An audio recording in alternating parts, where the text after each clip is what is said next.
Sweet. Cool. Do we have any listeners? A couple. Yeah. Yay.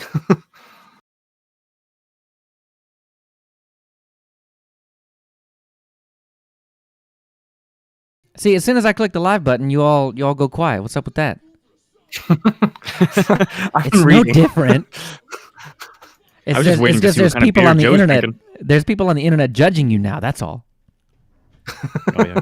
We should start interacting with the YouTube followers. Smash that like button and be sure to subscribe. Oh, I hate saying that. But you know what? Smash that Ring like that button. notification bell. Yeah, ring that bell. Are we live now? Yeah, we are. Did you ring that bell, Joe? Am I subscribed to mintCast YouTube feed? Yes. No, you got to go hit that bell, Joe. So you can be notified of Oh, all of the new episodes and live streams. I got the bell hit. It tells me. Good. We need you to smash that like button, actually. But this is the annoying one because I know when we're live streaming. I mean, seriously. I mean, technically you're here, but it's not the point, man. It's all about those analytics, okay? I don't know how they work or why I would want them, but analytics, it just sounds good. It's like the cloud. Let me go ring my bell then. Bring up YouTube. I use NewPipe. I can't do any of that fancy stuff. Hold on, wait. You just said, oh, wait, I got you, NewPipe. Oh, yeah. Well, yeah, I guess the whole point of that thing is that it doesn't let it's Google all there, know, but right? you can't do any of it. Oh, you can't comment. You can read comments, but you can't comment and you can't like anything. I don't know. I guess they just don't have the feature. No, you know why? It's because you're blocking Google's junky junk, and Google's like, no, you can't do any of this. But there is a like button there. I don't know why they'd have it there if they weren't eventually going to do something with it. I don't know. Maybe it has to be there. I don't know. Google's friggin' weird. I just realized we're not going to be able to send each other text messages during the show through this, like we normally do on Mumble. Why not? Yeah, we can go to the general. Oh, yeah, true. Come on, Mike. They say you're good just with computers. Did this yesterday. Am I the only one with the camera turned on? Yes. God, fix that. All right, we're live, so I'm gonna head back. Still got to do a couple things to the notes, but we should be good to go. Well, I guess we could put our cameras on. We just won't live stream it. Exactly. Tells us crazy things like when someone has stepped away. I'll hold up one finger. I gotta get my camera set up here. What the heck? Oh. I don't know how well this is gonna work. I gotta get my camera set up. All right, camera, don't fail me now.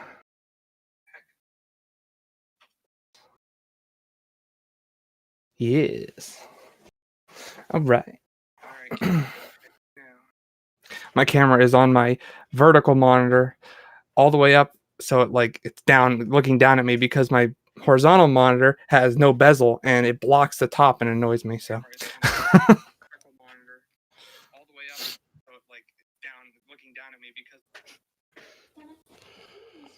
Oh, is that like a lot of latency? Stream. Oh, the YouTube always has a lot of latency. Yeah, that was me. I was checking in just to see how many viewers we had and also to smash the like button. Oh, well, 7 people are watching and 4 of them are us.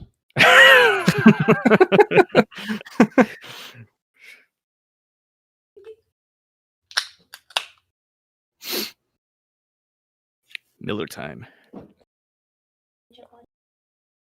Monster time, but yeah. And my 3D printed nice mug. Yeah, that's a cool mug. That's awesome. Can you guys hear this? The maracas, yes. All right, I'll be sure to use my mute button then. Yeah, that's what hot mute's for. Yep. Good thing I got a shortcut on this keyboard, because otherwise, my old headphones used to have the button right on it. On the line in. I don't like the ones that are on the mic because they tend to add noise when you click them. Yeah. Oh, really? Yeah. Oh, I didn't know that. But no, I just set up my own hotkey, and then I don't know, but last year I think Linux Mint actually came out with a shortcut to mute your mic. Oh, I just have the kind of the built-in keyboard button here. Oh, that's nice. This I just had to Lenovo set mine machine's to actually really great. Aside from the fact that it only has 8 gigs of memory, I love it. All right. Real talk. I totally forgot to bring Craig in here. Do we want to wait a little bit while I do that? To bring who? Craig, a recording we're bot. recording. Oh, yeah, I can wait. All right. No, I refuse. Should be a pretty short show today anyway, without Moss. I'm pretty sure I'm going to be here a couple hours, so. You are going to be here a couple hours, or you aren't? Are you going to the mall today? No. I don't even know where there is a mall close by. Craig bot. How do I Craig it up? I forgot this is a locked channel. Do I need to do something special? If you had OBS set up, you could just use that to record. You could do invite. No. I mean, technically. Well, it won't do multi-channel, though. Oh. You can invite in the bottom left corner of the video screen. Well, Craig is weird. You have to invite him by command. Oh. Select a server, mintCast, authorize.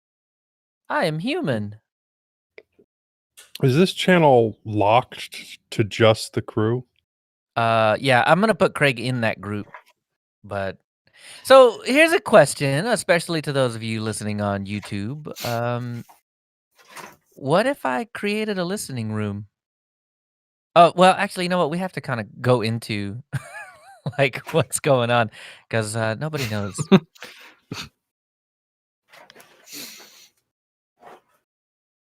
I haven't adjusted any of my settings in here. So automatically determine input sensitivity. No. Turn that down. Up. Okay. Not quite right. Okay. I think that'll do it. Because I think my wife's going to watch the hockey game at the same time. Yeah, it's hooked up to the keyboard and the mouse. Yeah.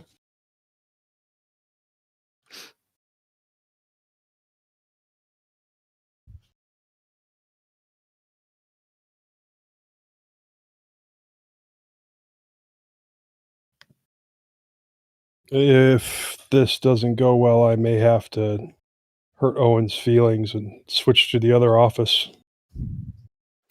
mid-show. I think you and Moss will be competing, trying to hurt Owen's feelings. Yeah. Yeah, right. Poor Owen.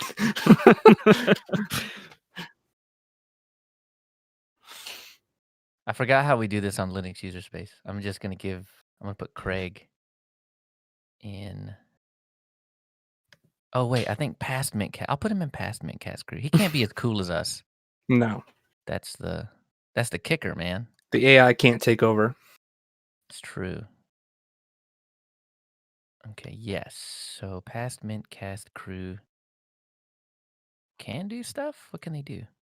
View, connect. Okay, cool. Craig, maracas. Oh, it's a sensitive mic. It's just getting enough that it literally sounds like maracas. You have to go into your settings manually and adjust it. What's that? The Discord settings? Yeah. Down by your name at the bottom, there's the gear.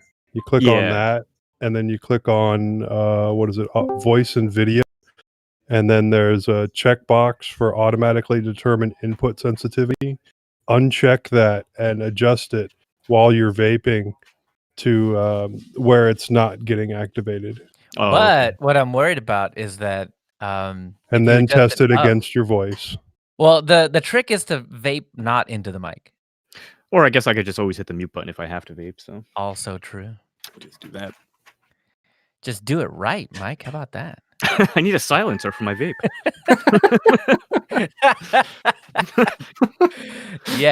Yes.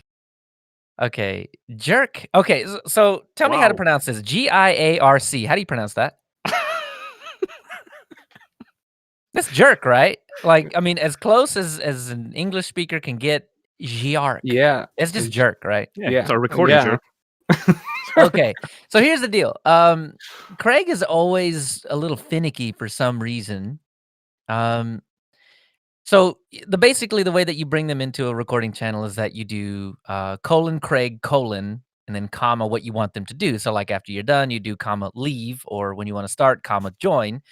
And when you do that, Jerk listens in as well and will respond to those commands too. So they both are supposed to come into the channel at the same time. But sometimes, and it seems more often than not, Craig is the one that is being wonky. But Jerk always seems to work. And I think Jerk is European. Maybe that's why. Oh, great. A European jerk. Well, and that's probably why it's like French, right? It's jerk. It's really just, it's just really just Craig backwards. But I mean, it feels French. Maybe that's it. And if there are any French speakers, how do you pronounce Giarc? Le jerk. All right. So speaking of, by the way, if y'all want to do this, y'all can use those same commands, and then Craig or Jerk will DM you with a link to go download all the stuff that you've recorded, that it's recorded for you. So it's super nice, and that way I can give that link directly to Owen. He can download them directly, and we don't have to clutter up the drive. I assume we're still doing our own individual audacities, though. Oh, yes, we definitely need that. That is the highest quality. But so we'll still have 2 backups because we'll have the YouTube and we'll have this. Well, yeah, technically we're supposed to have 3, but Craig is being weird today because Craig gives you 1. Jerk gives you a totally separate one recorded from a different part of the planet, and then we have YouTube as a backup. But of course, Audacity is our target. Yeah. Ooh. Hold on, guys. I'm still connected to VPN. Let me get off. Come on, Mike. Come on. It's just never ending with you. Hey, you know what? This is a good VPN. I didn't even get any slowdown on this thing. Yeah. All right. You know what I need to do is click on the YouTube button because I'm still not paying attention. We still need to do our Audacity stuff. Oh, that's why I couldn't see you all. Oh, dude. There we go. How beautiful. Okay, look, I'm going to put you up in the top right-hand corner of my screen so it looks like I'm looking at you when I'm talking to you. I think I win the award for coolest studio. Do you? Or at least the most comfortable studio. I mean, I have an definitely comfortable recliner. I think I win the award for most likely to be attacked by vagrants and rats. I was going to go with zombies, but yeah. Yeah, right. Zombies. Straight up come through the walls. It'll make for riveting live streaming. Yes, sir. One day, I think we're getting there.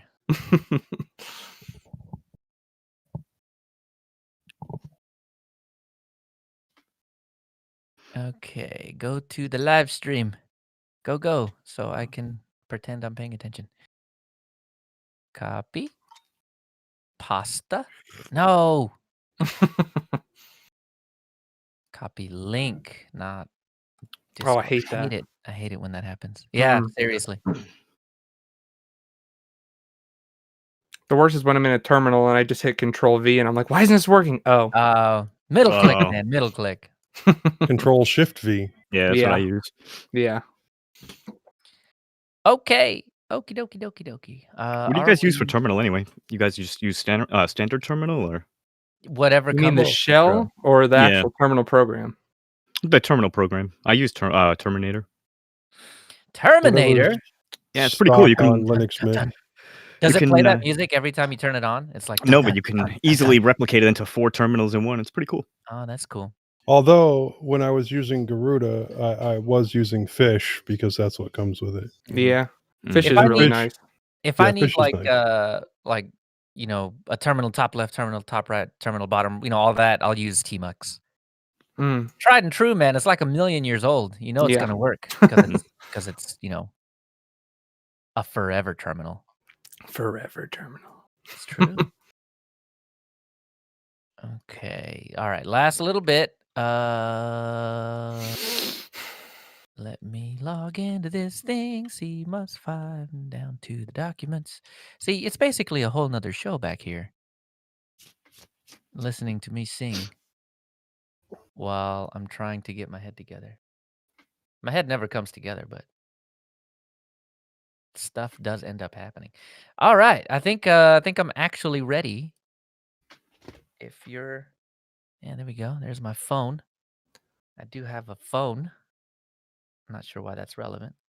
But all right, Audacity all ready to go. We don't have Tony here, so our timekeeper. This is why we're 10 minutes late. Number one, I'm gonna blame Tony. He's not here. Are we ready for Audacity? Think so. Yeah, we're ready for Audacity.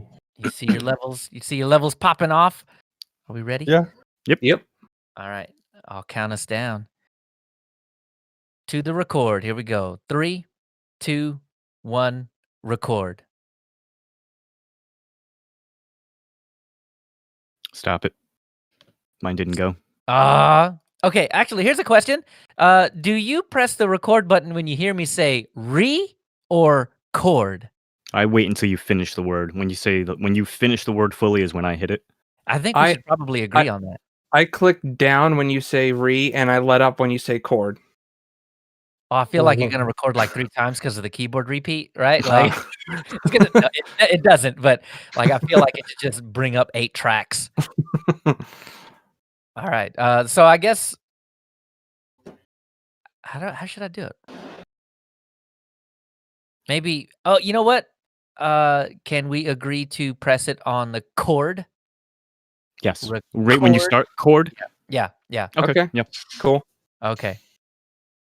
See, Owen, I got you. I'm trying to help out. All right, try one more time. 3, 2, 1, record. And I gave you a little extra chord on that one too. What happened to the 20 seconds of silence? Oh, I don't know. Let's do it now.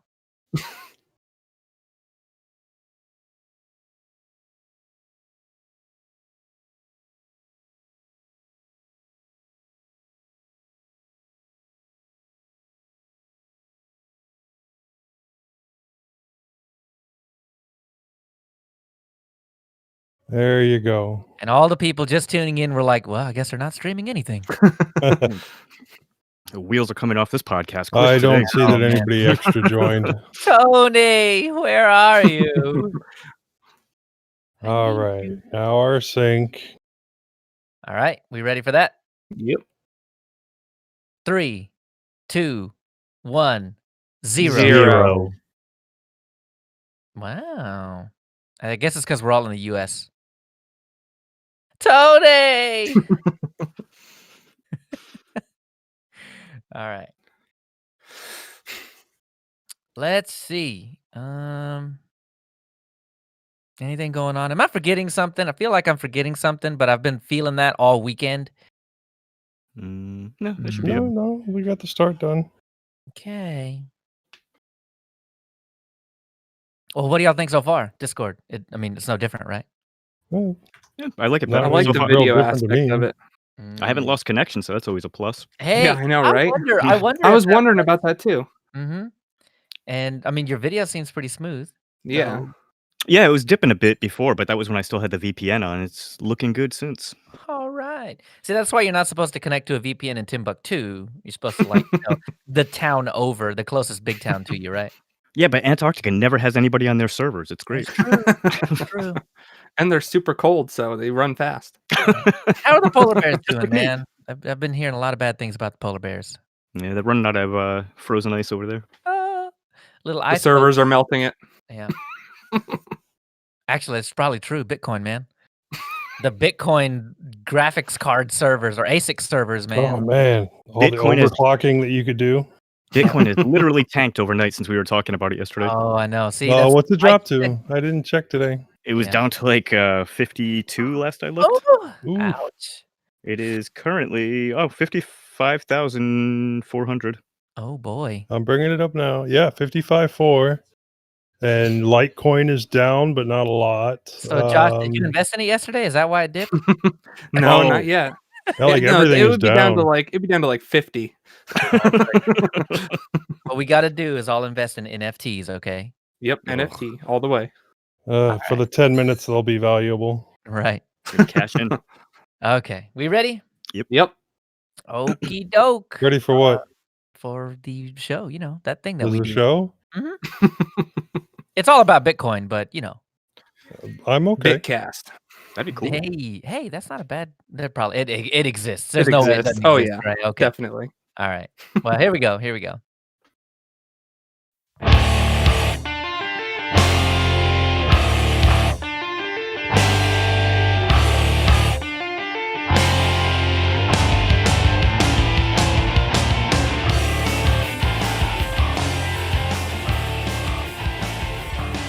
Welcome to mintCast, the podcast by the Linux Mint community for all users of Linux. This is episode 359. This is episode 359.5. Livestream information is at mintcast.org/livestream. We're in the mintcast channel in IRC at irc.spotchat.org. If you see something you'd like to hear about, tell us. Send us email at mintcast@mintcast.org. Join us live on YouTube. Post at the mintcast subreddit. Chat with us on Telegram, Discord, Facebook, or post directly at mintcast.org.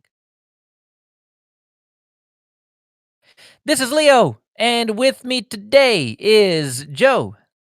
Hello. Josh. Hey, guys. And Mike. Hello. We're recording on Sunday, April 18th, 2021. First up, in our wanderings, I get a fresh stream. Joe sends his keystrokes over the air. Josh has a server dilemma, and Mike heads to space. Then in the news, we get hypnotized. We look at a little bit of Apple M1 support again. We celebrate a birthday and look to the stars. In security, Skynet, man. Skynet.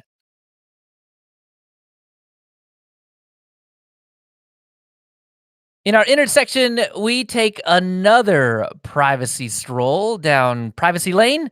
We talk a little bit about Google's Flock. And finally, the feedback and a couple suggestions. Could you tell after the wanderings I was just making it up? You did a good job winging it. I was in the middle of writing all of that and then got distracted. So when I said I feel like I forgot something, I really did. Anyway, in this past couple of weeks, I've got a whole one thing done, but it has changed my life. Fresh RSS. This is an RSS reader, and I know what you're thinking, Leo. There are about 1 million RSS readers on every platform ever. Why does this matter? And why are you jumping on this now? Everybody that's listening to the show right now has asked that exact question. Thank you for asking the question, and I'll go into it now. Fresh RSS. This is a server-style RSS aggregator.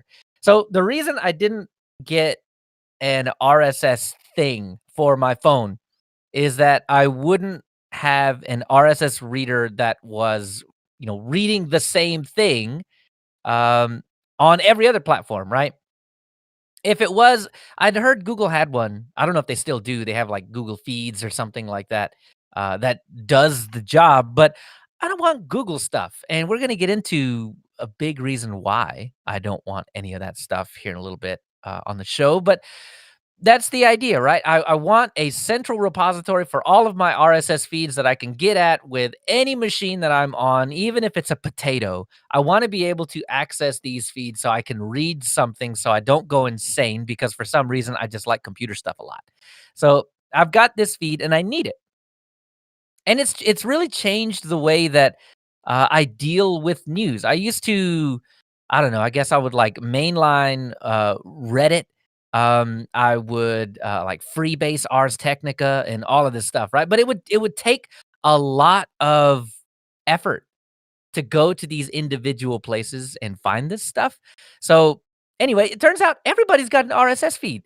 Did you know that we have an RSS feed? Yeah, it turns out that's how you get your podcasts from us, if you're using a podcast catcher. But you also, if we were to write normal posts, which we don't, I don't know, should we?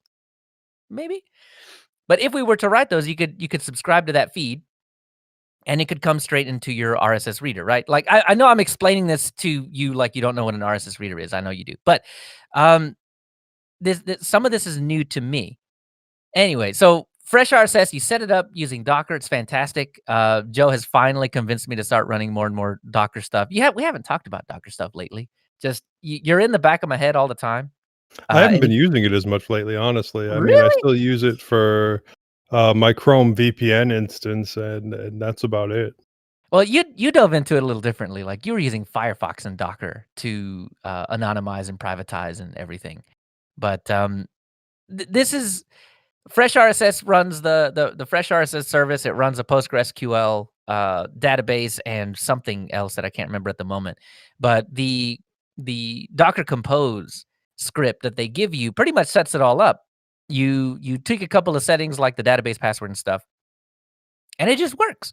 So I was pretty happy with that. And anyway, long story short, the idea with this is that I put all of my stuff in there. I can go to a single spot.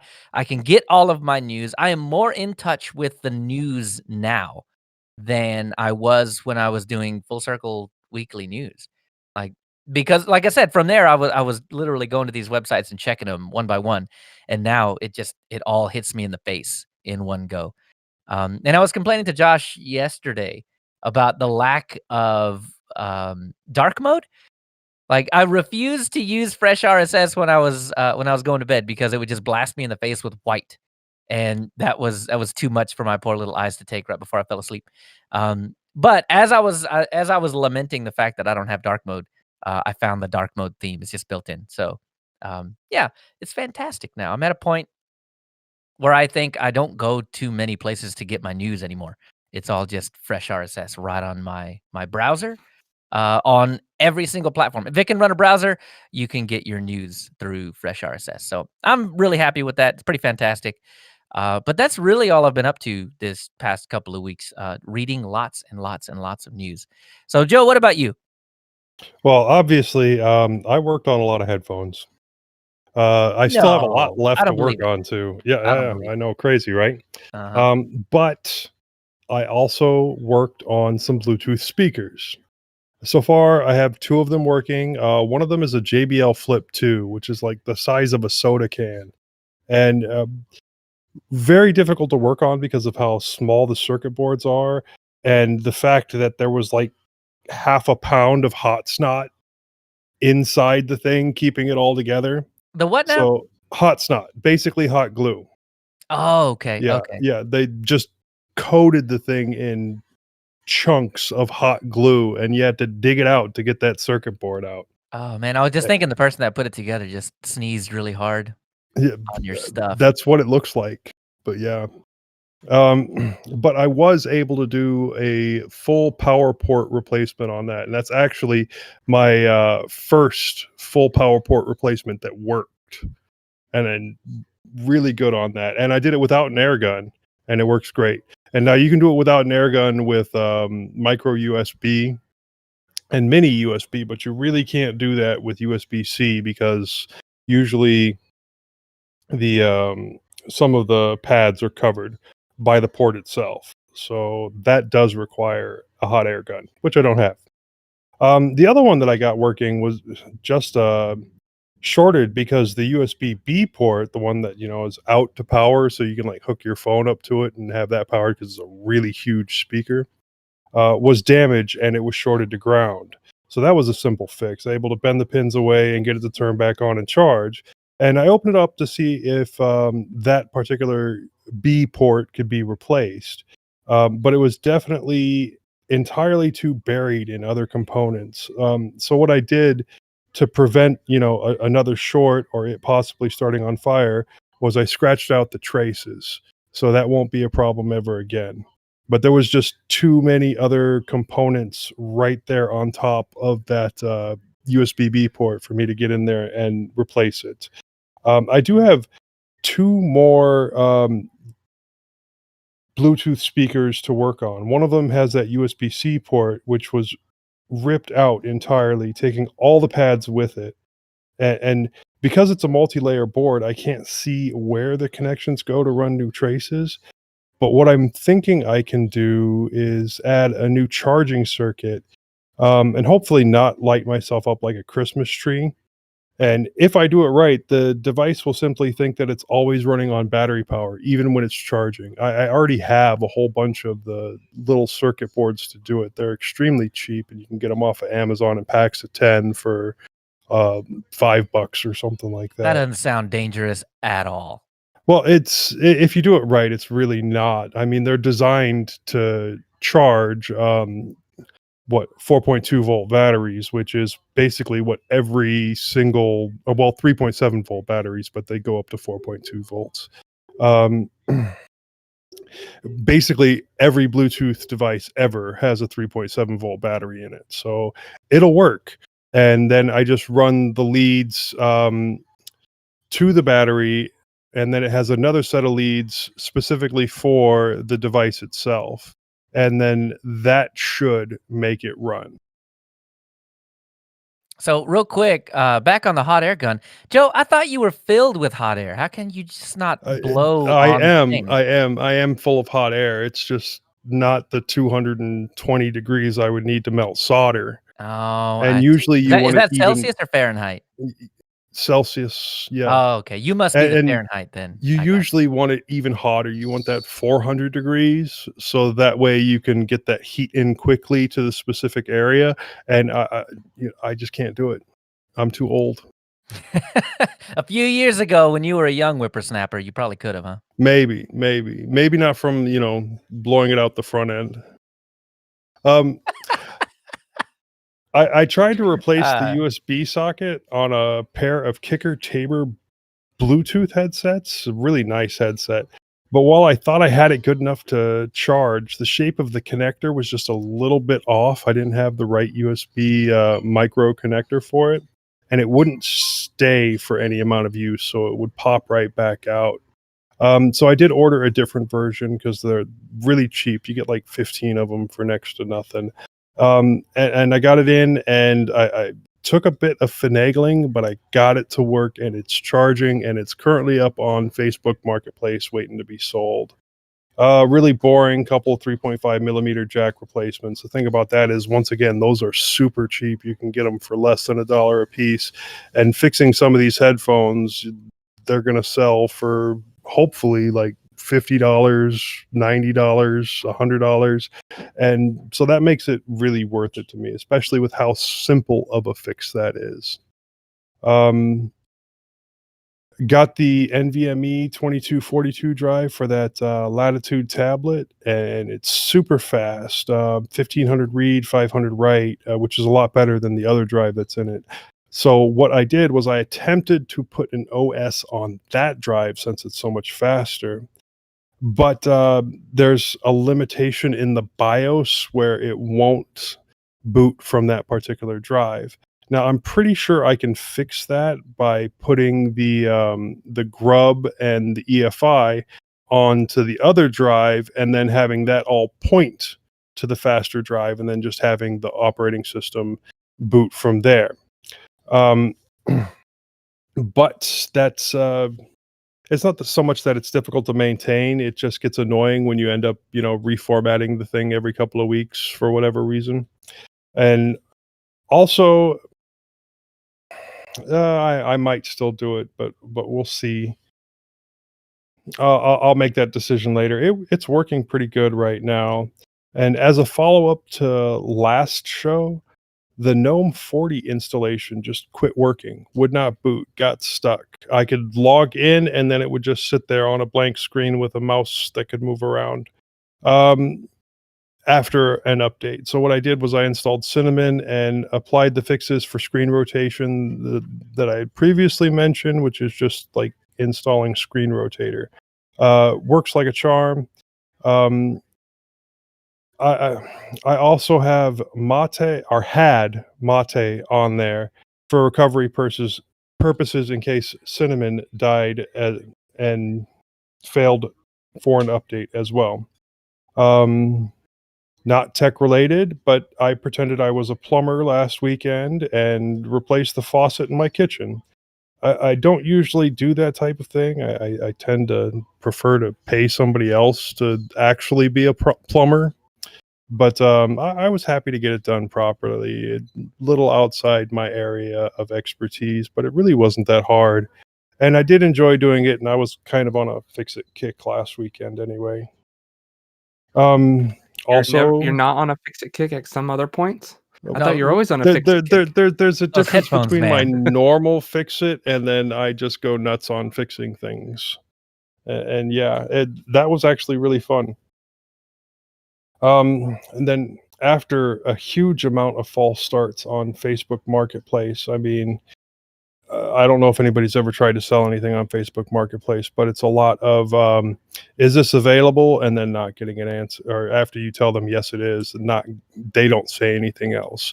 Or a lot of people jumping on and saying, hey, will you sell this to me for $300 less than what you're asking? Exactly. You know, I got the item up there for $150, and they're offering me $50 for it. No, I don't care about your sob story either. The answer is no. This is the price. Thank you much. And anyways, I sold 2 of them at the full price in one night, and so the headphones are now paid for plus some profit. So that's good. Just selling 2 PSPs back to back like that within like an hour of each other. Were they the 3000 series PSPs? No, they were the 1000 series. Oh wow! I do have one more of the 3000 series that I could sell, and then I have, I think, one more of the 1000. So yeah, one more of the 1000, one more of the 3000 that I can sell, and then some more that need some more work, but I'm not quite sure what on them yet. And then I've taken pictures of 2 of the headphones and have them posted up, and I've still got to do a whole bunch more and get them out there and see if I get any nibbles on it. Maybe they sell, maybe they don't, but now they're paid for, so I don't really care. Then I need to pick my next project. Hopefully some of them sell and I get enough money for the next project, but I don't want to make too much profit because then I have to put it on my taxes. I've been playing around with Bluetooth again because I have a keyboard and mouse that I want to use on multiple machines with as little fuss as possible. I have found that in Linux Mint, your Bluetooth will be much more stable and more likely to auto reconnect if you uninstall Blueberry and install Blueman instead. This has allowed me to use my mechanical keyboard and my Jellycomb trackball mouse on my tablet and my computer in the garage, and with the click of a couple of buttons, and it automatically connects. This is not a perfect solution, as there are still some random drops and false connections, but it is much more stable. Go ahead. I'm actually going to give that a shot, I think, because I've been going back and forth with Josh over the last 2 weeks or so, but I'm having terrible Bluetooth issues on my XPS on Linux Mint. Well, one thing I noticed was that on Linux Mint, I was having serious problems, and I thought it was just, a Linux-wide problem. And then on Garuda, I was having much less problems after manually installing Blueman and not Blueberry. So then I tried it on Linux Mint. It was more stable. It definitely wasn't perfect, but it was better. Arch to the rescue. Yeah. I bet a lot of that has to do with versioning, though. Because with Arch, you're getting a much more recent version than what you would get at a Linux Mint. So I wonder if there's, can you get like a PPA for one of those? I'm not sure. Well, I didn't really try. I also tried Blueberry on Garuda, and it definitely didn't work as well. So. Oh, gotcha. Okay. Yeah. Well, still, I mean, you can, if you're going to uninstall and then reinstall something else, then maybe a newer version through a PPA will let you stay on Mint. And I think part of the problem that I have with my garage computer is that it's been upgraded since like, I don't know, 16, somewhere in there. So it hasn't been nuked in a long time, and it probably needs nuked and pave, and that might get rid of some of the interesting projects I've tried on it over the multiple years, and the settings changes and things like that, and maybe just clean it up some. And then I also got a new extra clicky keyboard out in the garage that I'm going to use for work, because I was using basically a Logitech, not the K400. The K400 is the one that has the touchpad on it. But anyways, it had chiclet keys on my old one. And the new one I have is the Royal Kludge RK100 with blue switches in it, and it has the 2.4 gigahertz USB, and it has 5 different modes of Bluetooth, so that I can connect to 6 devices total. And I want to be able to use that easily amongst all my devices without having to, grab separate keyboards or move the USB dongle around. Back to the tablet. After the issues on the second drive on the tablet, I had already wiped out Garuda, so I ended up installing Mint again with some of the fixes that I had mentioned before. I did not enable the built-in screen rotation, but just went straight for screen rotator, because I already know that was going to be a problem. And then, like, the second thing I did was remove Blueberry and install Bluemon, and my devices automatically reconnect to it every time on the tablet, not on the tower. And lock screens, even when it's in the lock screen, I can still just reconnect to Bluetooth and start typing and put in my password, and I'm in. Also, on the tablet, since Borderlands 2 worked and I had the extra drive space because of the second drive, I installed Borderlands 3. I tried some Vulkan fixes because of how long it was taking to install the shaders, but that did not help. In the end, I just let it sit there and for the 20-30 minutes until Vulkan had completely installed the shaders. It did finally open up, but it was extremely unplayable. I assume that it is because of the integrated graphics not being that good. I was kind of surprised that I was able to install it at all, and I'd love to try out an external graphics card and see how well that would work. But I think the i5 version of the Dell Latitude 5290 doesn't have the Thunderbolt, and only the i7 model does. So I would have to do some research, because I should also be able to do the mini PCIe connection to an adapter to get a full-size graphics card hooked up. But that would be kind of a crazy thing to set up with a tablet. And, well, yeah, that's all I've been up to. Josh, what have you been up to? Well, I got a new mini server. It's basically like a mini PC that I'm using as a server. It has an Intel Atom quad-core processor, so it's not the best, but it's definitely better than my Raspberry Pi, because the Raspberry Pi I have the 3B, and that one only has USB 2.0, and this one has 3.0, and I'm using this as my file server connected via USB 3 to a multiple disk array. What am I going to call it? A hard drive bay. Yeah.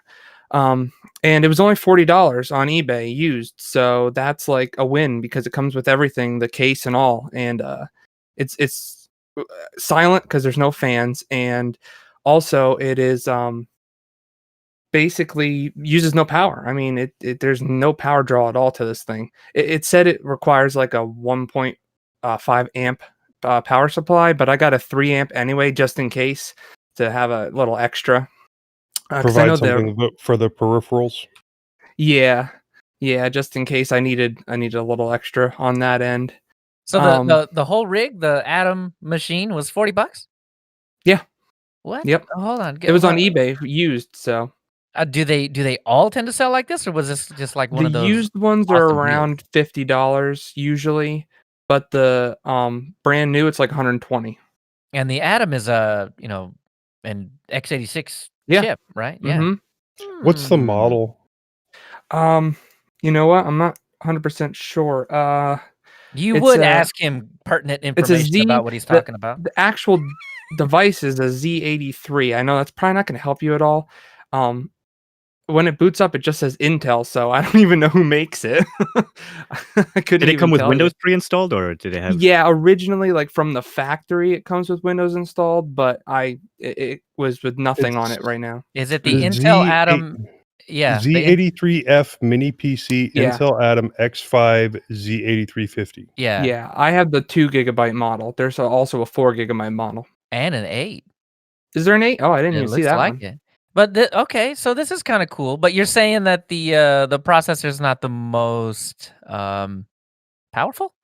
Well, it's enough to do basic things, like especially for the file server. Really, well, okay, so I was originally using SSHFS to transfer my files, and I thought maybe with the encryption it was pegging out the CPU because it looked like it was only using one core, and it was like 99% on SSHFS on HTOP.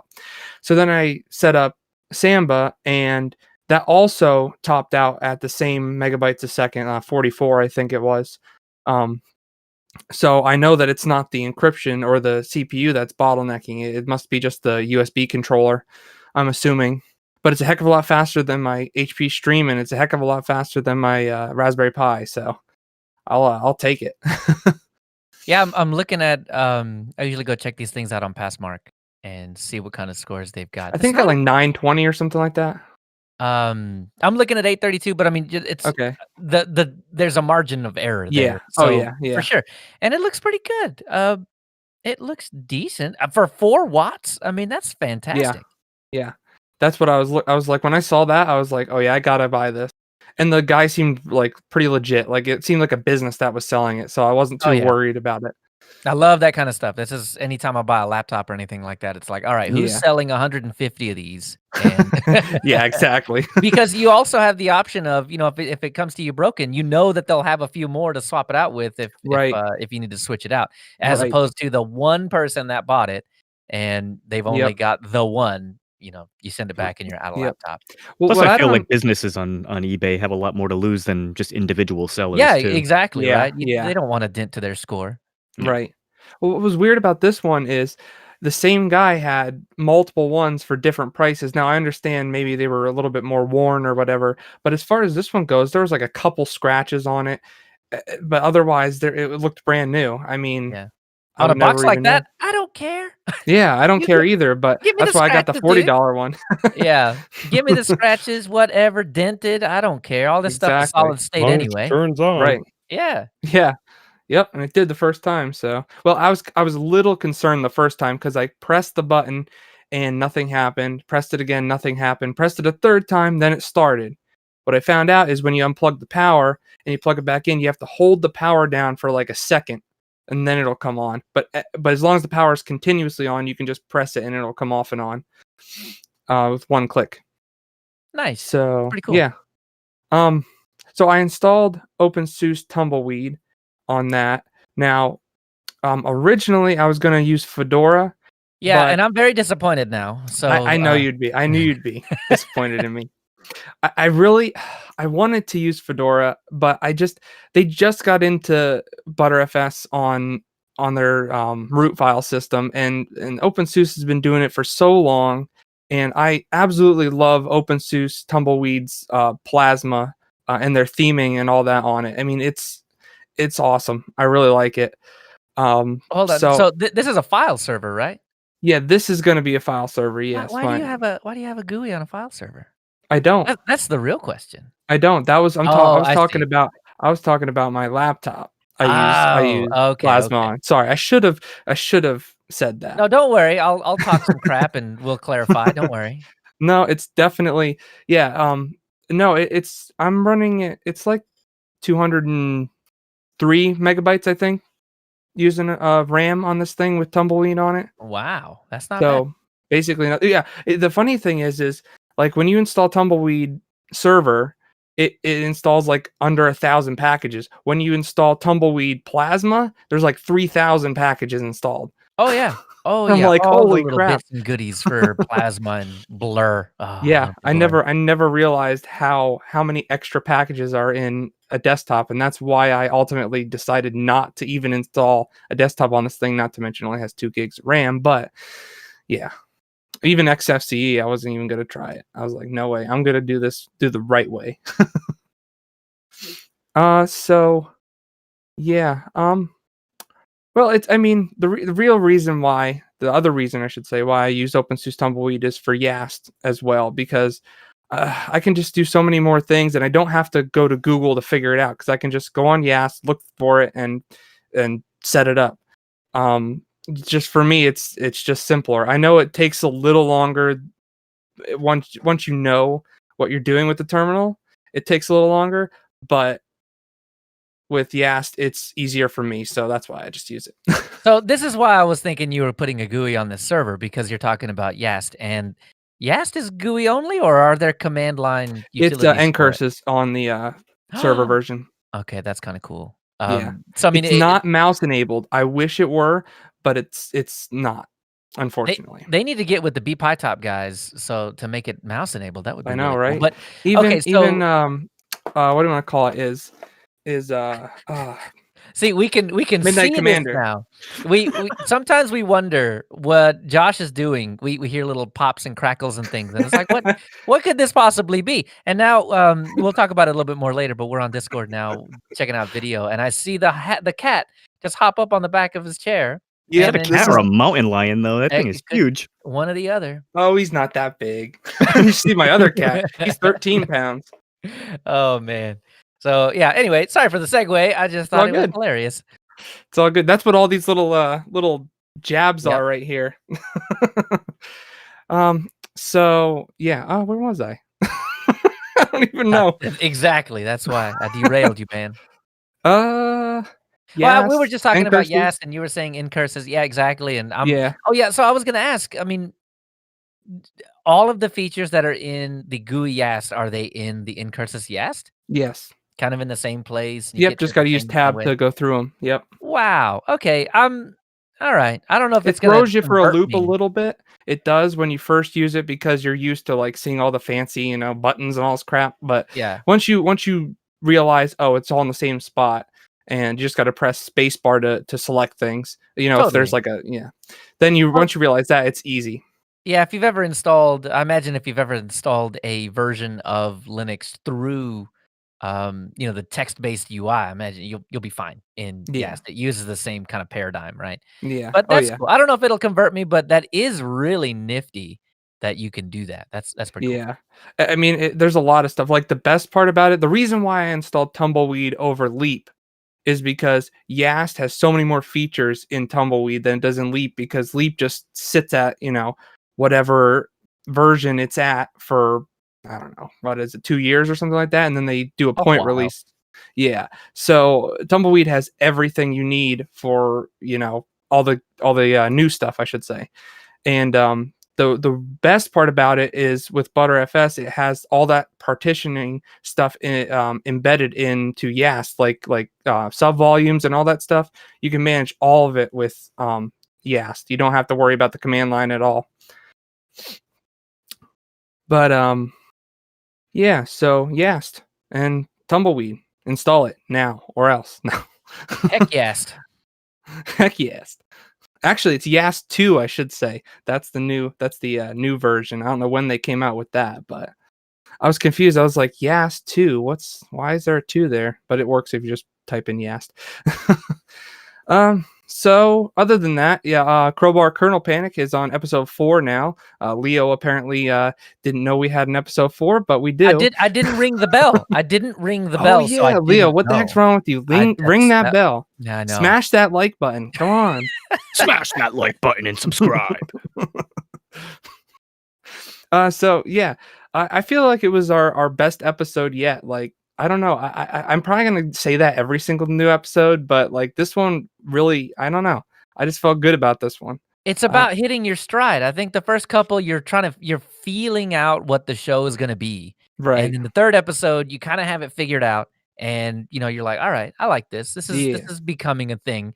And then you're at that point now where you kind of like, I would imagine you kind of like where the show's at. You like the content that you're putting together, and there's a flow. You and Bo probably have that really good banter going on now. You know each other enough that you can throw stuff out and they'll catch it and throw it back at you. Yeah. And that seems to be getting better every episode. Yeah, exactly. Because like this podcast, it's not as I don't know, it's not as like fluid, I should say, like with the banter. Like with ours, we're just always recording and we're just talking at whatever, if he says something, we go back at each other and all that stuff right away. It's not like we wait or we have to worry about the other guys or anything like that. So yeah, it is a little more like I don't know, rigid. Almost like, what was that? Rigid. Yeah, definitely. Are you guys still live streaming on Fridays or? Yep. We had a little snafu last time because I think Bo had the shot and he was having a reaction to it, so we held off for a week. So now it's going to be off of mintCast week, and we're just going to be doing it next Friday, I guess. Yeah, it should be next Friday. It's a good idea. But yeah, so on that we talk about Magic Legends, Valheim, Lutris, and much more. Ooh, much more. Yes, stay tuned. Much more. Stay tuned. So Tony Hughes is not here. So Mike, how's your week been? I kind of know. Well, I've been complaining to you enough about it. So. Yeah. Grouchy M in full effect this past fortnight. But no, I mean, I haven't been doing too much. I think I mentioned last episode that I had ordered a bicycle from a company online that they ship it to you in pieces, and then it's cheaper because you're expected to put it together yourself. So Did I've you been order doing this bike from IKEA? So the company name, I wasn't going to last episode. I didn't want to shout them out because I wasn't sure how good the product would be, but I guess I can say it now. The company's called 630, all spelled out, 630.com, and they sell all different style bicycles. Like I said, they come about 60% complete or so you're kind of required to finish it up, which I stupidly thought would be a good idea. It was not. So let me just say that the last 2 weeks, I have poured so much of my blood, sweat, and swears into this thing. It's been probably one of the most aggravating things I've ever done. The first day it came in, I spent literally 4 hours after work assembling it and got it to about 90%. I got really stuck on the brakes. I couldn't figure it out. I watched every video on YouTube about brakes. A couple people on Telegram were nice enough to give me some pointers and some hints, but it just couldn't click with me. So disc brakes are such a pain. They really are. Yeah, like on a car, disc brakes are so much better, but not on a bike. Yeah, and this bike that I have too is a little bit challenging because it has front handlebar brakes but rear coaster brakes. So there's two different types of brakes, and the coaster brakes are the ones where if you pedal backwards, it'll stop your rear wheel. And then the front wheel has a handbrake, so I guess I don't really know which one I'm supposed to use, but I just go with the handbrakes. You're supposed to pedal backwards and like do some awesome fishtail action and just start bunny hopping across the road. Oh yeah, of course, right? You don't even need brakes. As a matter of fact, I don't know why that stopped you. You just need to hop on the bike, use your feet, go as fast as you can, and just hope for the best. That was Joe's recommendation. He decided I should just Flintstone it down the street. Yeah. Oh yeah, exactly. If it works. You put both feet onto the asphalt and then use that to slow you down. You know what, though? I wear a lot of Chuck Taylor All-Stars, and those things just can barely even handle grass, so I don't know how well it would handle... I love me my Chucks as well, so yeah, you can feel everything. Yeah, definitely. But so I ended up, like I was saying, I brought it to a bike shop finally. I let them handle it because otherwise I was just going to throw this bike in the trash. I was so upset with it. I would have driven and picked it up and brought it back. Same. But kind of the thing that really upset me was I have a small car, so like I said, I spent 4 hours getting it mostly assembled, but then I had to disassemble a lot of the work that I did just to get it into my car to get it over to the bike shop. So I got it there, and they finished it in a few days for me. the kind of just based on their hours. The only day I can get there is on a Saturday because it just doesn't really coincide with my working hours. And New England weather being what it is, it's been raining for the last 4 days straight. So I had to go down yesterday and pick it up at 10 a.m. It was about 40 degrees outside with a downpour all day long. So I got drenched. It was a 3-mile walk there and then a 3-mile ride back on the bicycle. But it's a lot of fun. It's cool. It's a city cruiser. It has I don't know. I describe it as chopper style handlebars. They're not just a straight bar across. It kind of almost curves in towards you, and has a rear rack that I finished putting on yesterday. So I get to take it for a couple of rides yesterday, and then in the evening. Oatmeal cream pies. Oh, I don't go anywhere without my oatmeal cream pies. I love those things. And so that's the bicycle. It's hopefully once we're done recording today, if the rain lets up, I'll get out there again. And you don't forget to install those tassels right off the handles. I am, yeah. I couldn't find the Linux Mint tassels that we were talking about, so I decided on some Hello Kitty ones instead. Hey, that'll work. It's a good stopgap. Don't forget that bell. Oh yeah, and the bell too. The bell every time I ring, it's going to say, "I run Arch. I run Arch." So that way, everybody in town knows. That's right. But aside from that, I approve. Oh, I knew you would. I'm hoping to get your voice recording it, so that way you can be involved. Well, just pull it off this recording right here. Hold on, just 1 second. I run Arch. There it is. But aside from the bicycle, I did make a pretty good score with my Nintendo 64 this week. So I was able to pick up 3 games that I've been looking for a while. I got Perfect Dark, complete in box and mint condition. I love that game. That is one of my favorite games. I absolutely love that game. That was expanded edition, right? With where you had to have the pack in the Yep, N64. you need the expansion pack inside the system because otherwise you only get access to 30% of the game. You don't even get single player mode if you don't have the expansion pack. Yeah, but I love that game. That was back when Rare Studios were at their best. I think between Banjo-Kazooie and GoldenEye, and then Perfect Dark. But speaking of GoldenEye, that was another one that I picked up. And then I also got Resident Evil 2, which, for anyone not familiar with it, originally came out on PlayStation 1, and it was a huge game. It was so big that it actually took up 2 discs on PS1. And then one of the greatest technological achievements of the Nintendo 64 era was they were actually able to somehow compress those 2 discs into just 1 game cartridge through a lot of compression. And it looks and runs almost as well as the PlayStation 1 original. So that was a game that I've been looking for a while. Also got that in great condition. And then aside from that, I last night spun up a virtual machine and installed Pop OS's new Cosmic desktop interface or desktop environment, which it's not really a desktop environment. It's more like a shell to cover GNOME, but we'll get into that a bit more in the news. And that's a blanket. Yeah, blanket.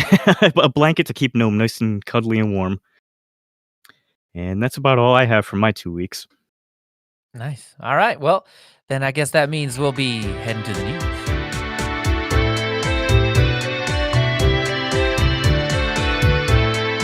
In the news, I accidentally stumbled across a update in Linux Mint to Hypnotics. I don't remember the version numbers. I probably should have wrote that down, but it was like version 1.5 to 1.6.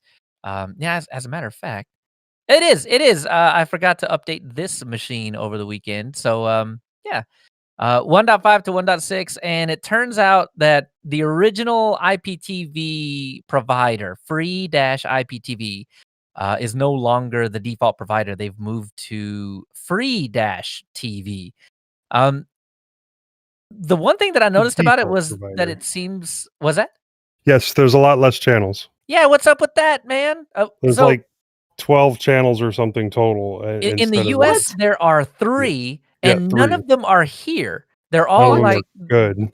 The CNN Man, I was raving about this thing before, and now... Hold on. I didn't check it out. You can change it back, I'm sure. Yes, you can. Right. I just did. I just did to see if you could do it. Yeah. So you change like one line in it, and it gives you access to make that change. And it's just in the first window that pops up where it says TV channels, movies, and series. You click the box that looks like a TV in the top right-hand corner. You click the pencil, you go down to URL and you replace it with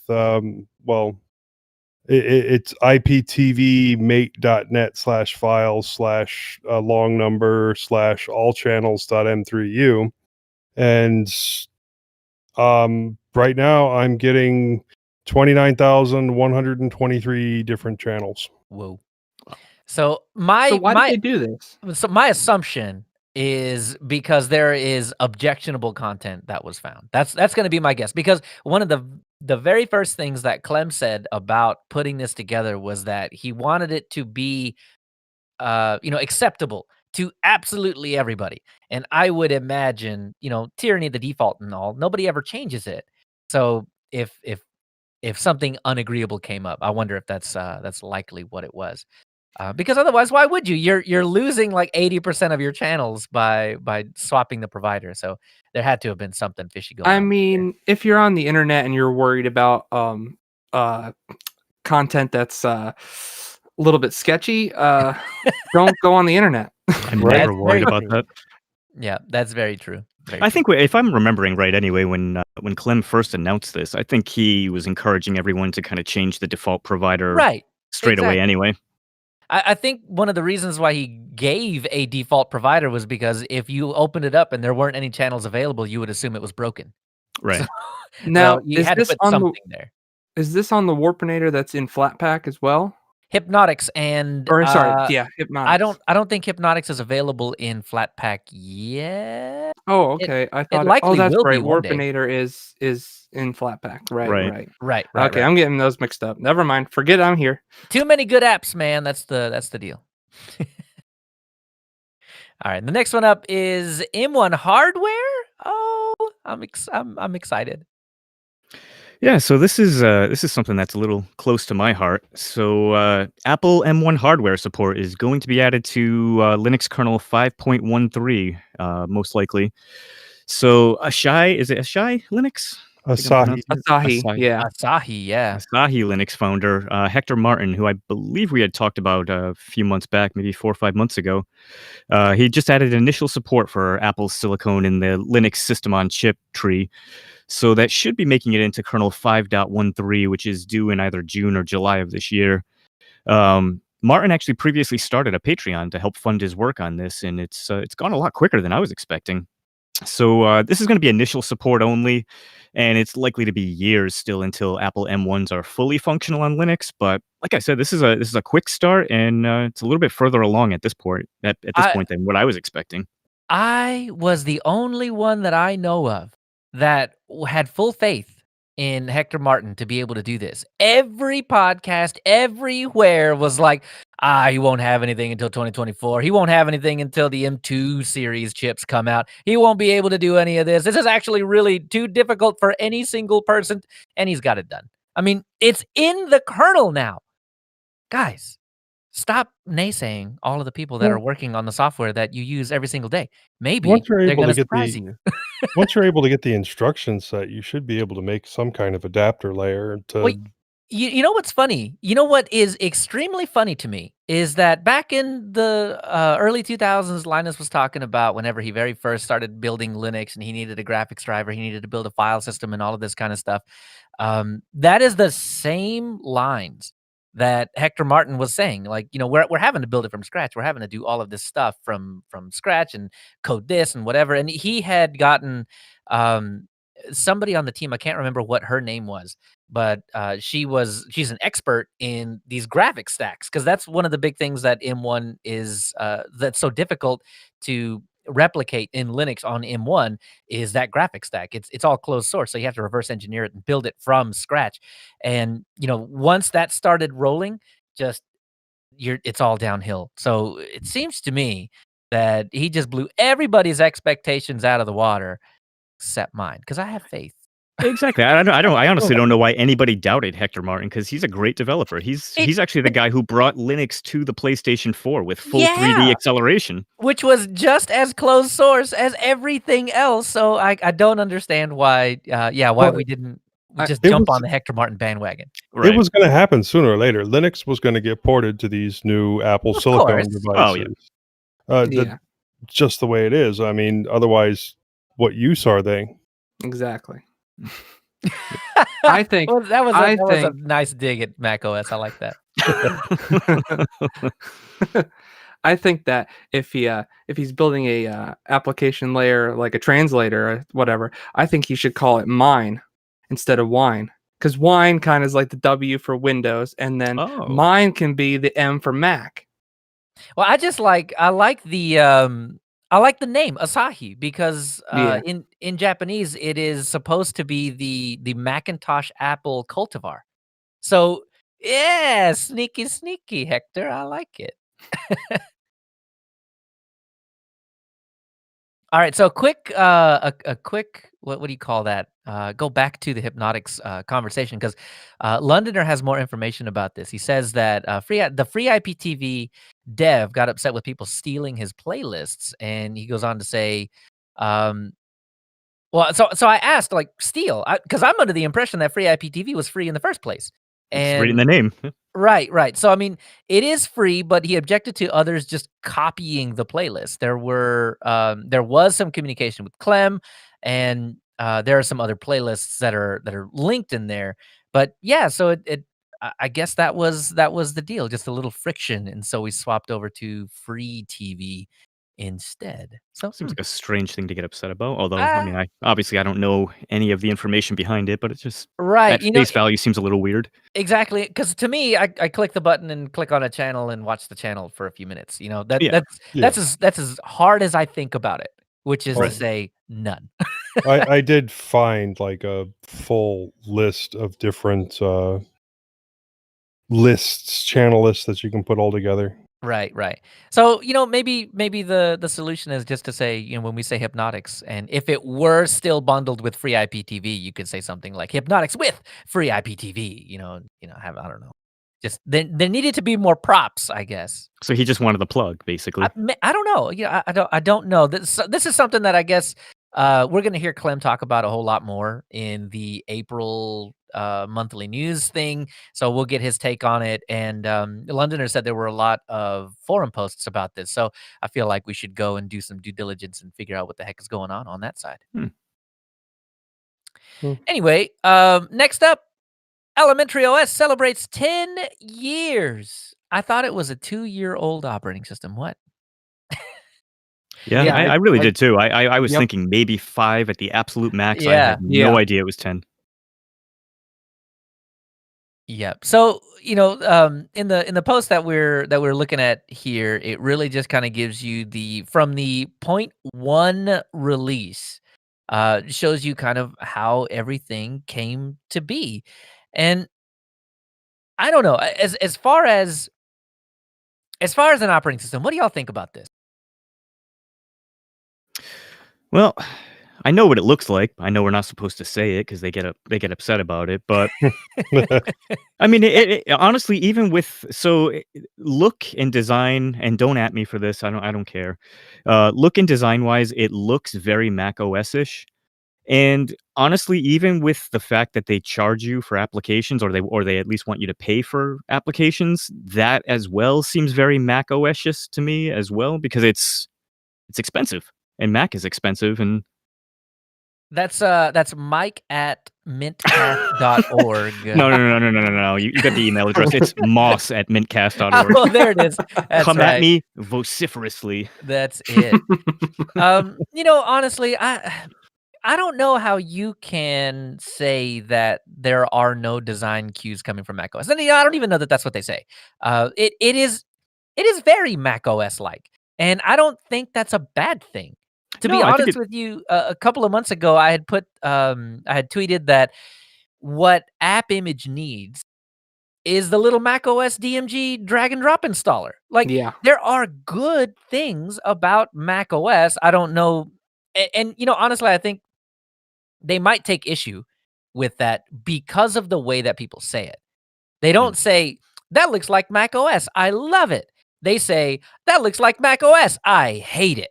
So it might just be the edge that you put on it when you say that kind of looks like macOS that they take offense to. But I think it's good. I think edge that you use when you're typing in their forums.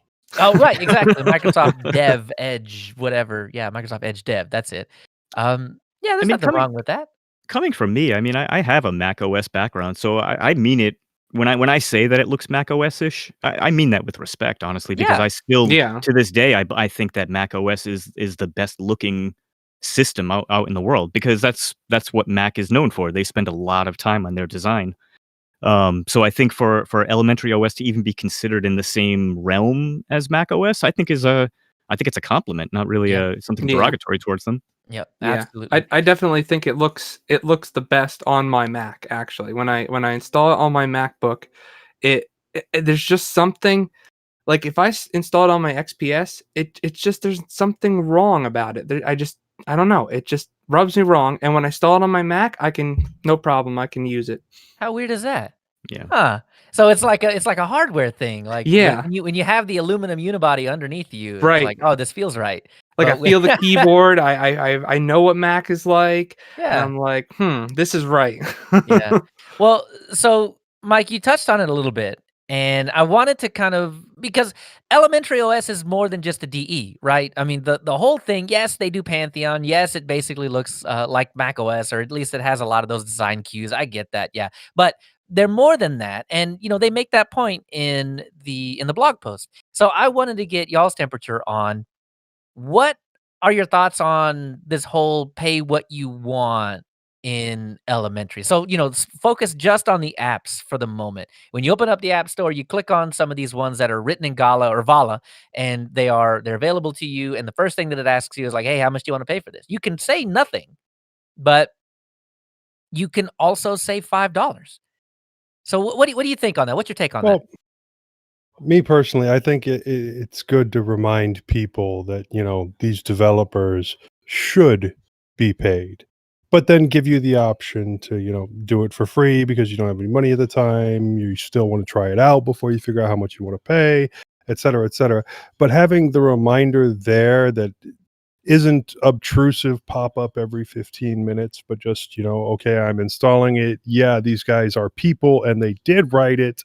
Maybe I should throw some money at them. That's a good thing. Stop attacking WinRAR like that, okay? Like every time you open it up, it's like, hey, guess what? You gonna pay for me this time? No? All right, cool. I'll still keep doing your stuff. That's fine. That type of thing makes me, especially, when it's a specific application that was written that way, always makes me never want to pay. It gives me such a sense of joy when I don't donate my money to people like that. Hold on. Excuse me, Joe. Are you saying that you've never paid for WinRAR? Absolutely never. I don't believe it. I don't believe it. Everybody's paid for WinRAR, right? Hey, closing that little pop-up, great joy. Somebody's got to get paid sometime. That's agree. my take on it. Yeah. Somebody, and this isn't about WinRAR. This is about elementary and the apps and paying for stuff. Right. Somebody's got to get paid sometime to encourage that person, that dev, that team of devs to keep doing what they're doing. I really feel like that's the impetus to keep going. I think oh, sorry. I thought you were done. Go ahead. No, go ahead. I think right next to where you pay for the app, it should be the little side note that says this developer spent this many hours and he would have gotten paid this much money for doing this. Oh, what do you call that? That's not nagware. It's make you feel badware. What's the better word for it? Yeah, exactly. Consciousware. Yeah, shameware. Yeah, shameware. Exactly. Shameware. For 5 cents, you can sponsor this dev. Yeah. Yeah, So, and that's really the thing too. I mean, I agree with you guys. I absolutely think developers should get paid for their work because they do put in a lot of work for it. But on the other hand, I mean, how many apps do we all have installed on our computer? And how many apps of those that we have installed do we use regularly? I mean, I know I have a bunch of apps that. Well, see, I disagree. So I have Pithos, for example. I'm just looking at my panel here. Pithos, which is a Pandora client, basically, for Pandora Music.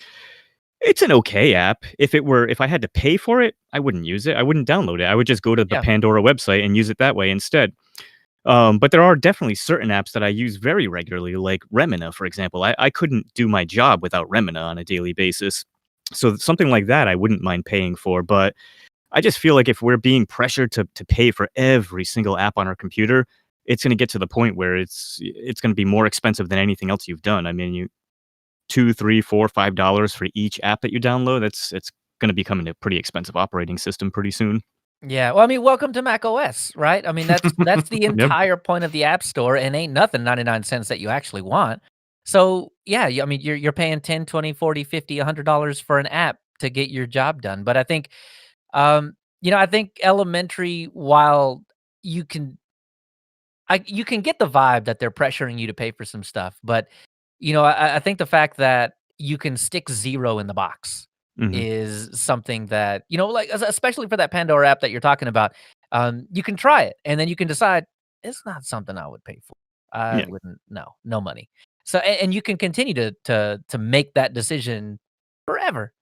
So I think they've done a good job of splitting the difference, because you can't ask for money without asking for money. Right. And Right. otherwise, It's nice you end to up try in a before you buy situation. thing. Yeah, also, exactly. You get the full thing, not just a demo. But I think, if you don't ask for the money, if you don't put it out there up front, you end up with another situation like with OpenSSL, where the entire internet was broken. The whole thing was broken because the entire internet was depending on one guy in his free time doing all of this work, doing high or low level crypto work that secured your credit cards, that secured your identity, all of this stuff. And the guy wasn't getting paid any money until everybody was like, hey, there's some things that need to be done. And he just doesn't have the time to do it because it's not his full-time job. So I think that was the bellwether. I think I'm using that word in the right way, right? But it was the beacon in the dark that was like, maybe we should be paying these open source guys at least $1 for doing what they're doing, because otherwise, once we become dependent on it, if it goes away or if it doesn't Look, work in the way that we expect, poof. that's nothing against the people that don't have the money to be able to Oh, sure, of course. send money to Right. someone else. That's why I'm But saying Elementary split the difference just right, because you can say nothing. yeah, when you do, you definitely should support the things that you use, because if you don't, eventually if no one does, eventually those things won't be there anymore. Yeah, and Right. that's exactly when I ask for donations in the various places that I ask, I very specifically say, if you have an extra $1 or extra $5, sure, shoot it that way, or shoot it to me, or shoot it to whoever. That's fine.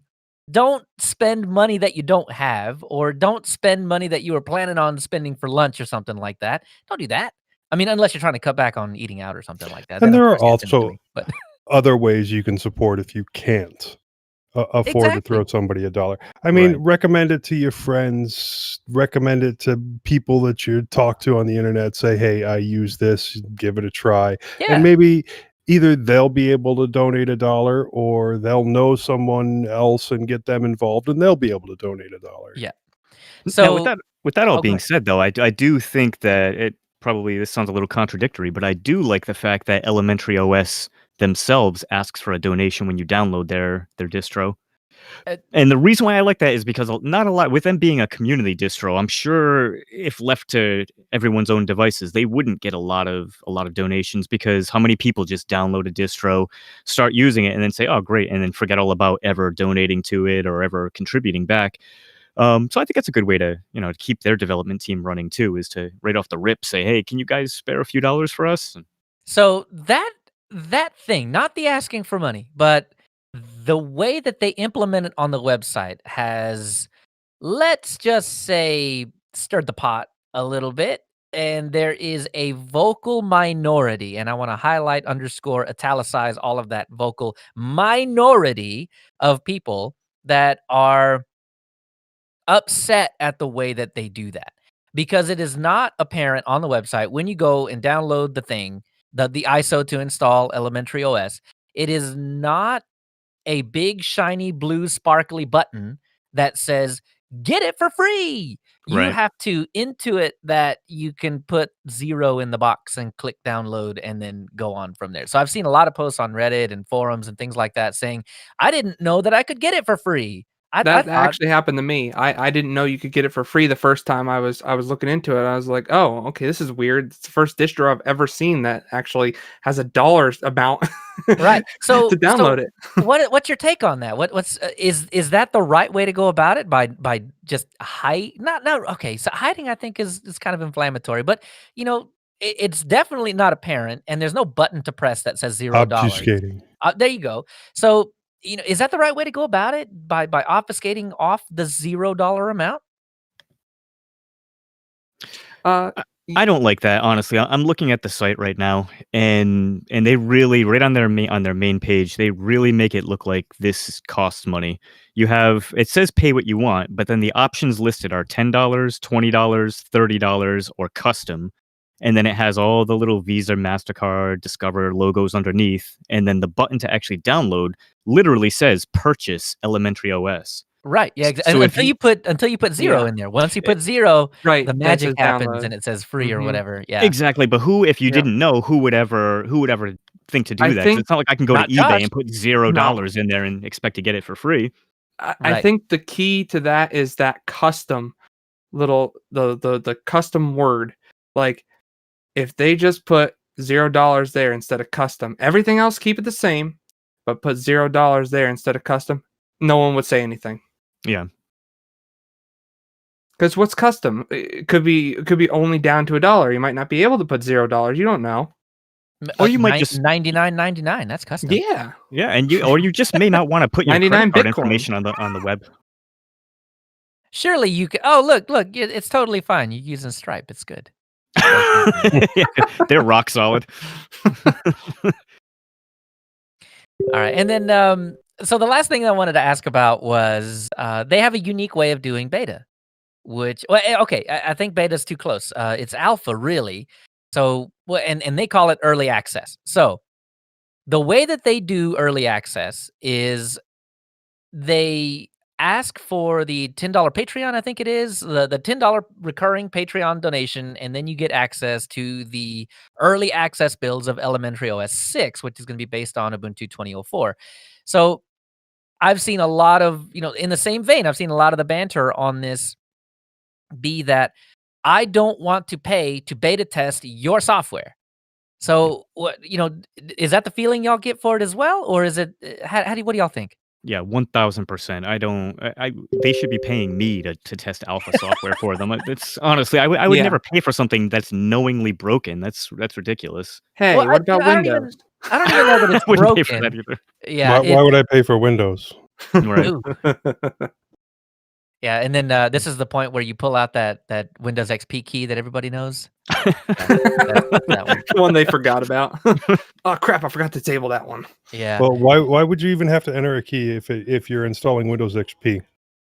Well, I don't even think it's like that. There's a 30-second registry hack that you can do. No, and so on Elementary OS, I don't know that they ask for any kind of proof that you've done it. I think it's just access to download it. But I don't actually know that for sure. I don't know how they probably in their Patreon they have some sort of like block that says that the button you can't press it until you pay for it, and then you can press it and download it. Well, I mean, like, would you be able to just take that ISO and hand it off to your friend or something like that? Oh yeah, I'm sure you probably could. Yeah, it's likely, but let me ask you guys a question real quick. Sure. Real quick question. Have you guys put any money in towards anything? Right, and this is kind of where I'm taking this, and yeah, right. I mean, what is it? Kickstarter, all of those kinds of things. Is that what you're kind of getting at? No. Just a donate on an application page, or bought Plex Pass. Oh, good, yeah, or anything like that, because you can do almost everything with Plex for free, and then there's a couple of small things behind the paywall. Yeah. But it completely usable without paying for it. Have you donated money to it?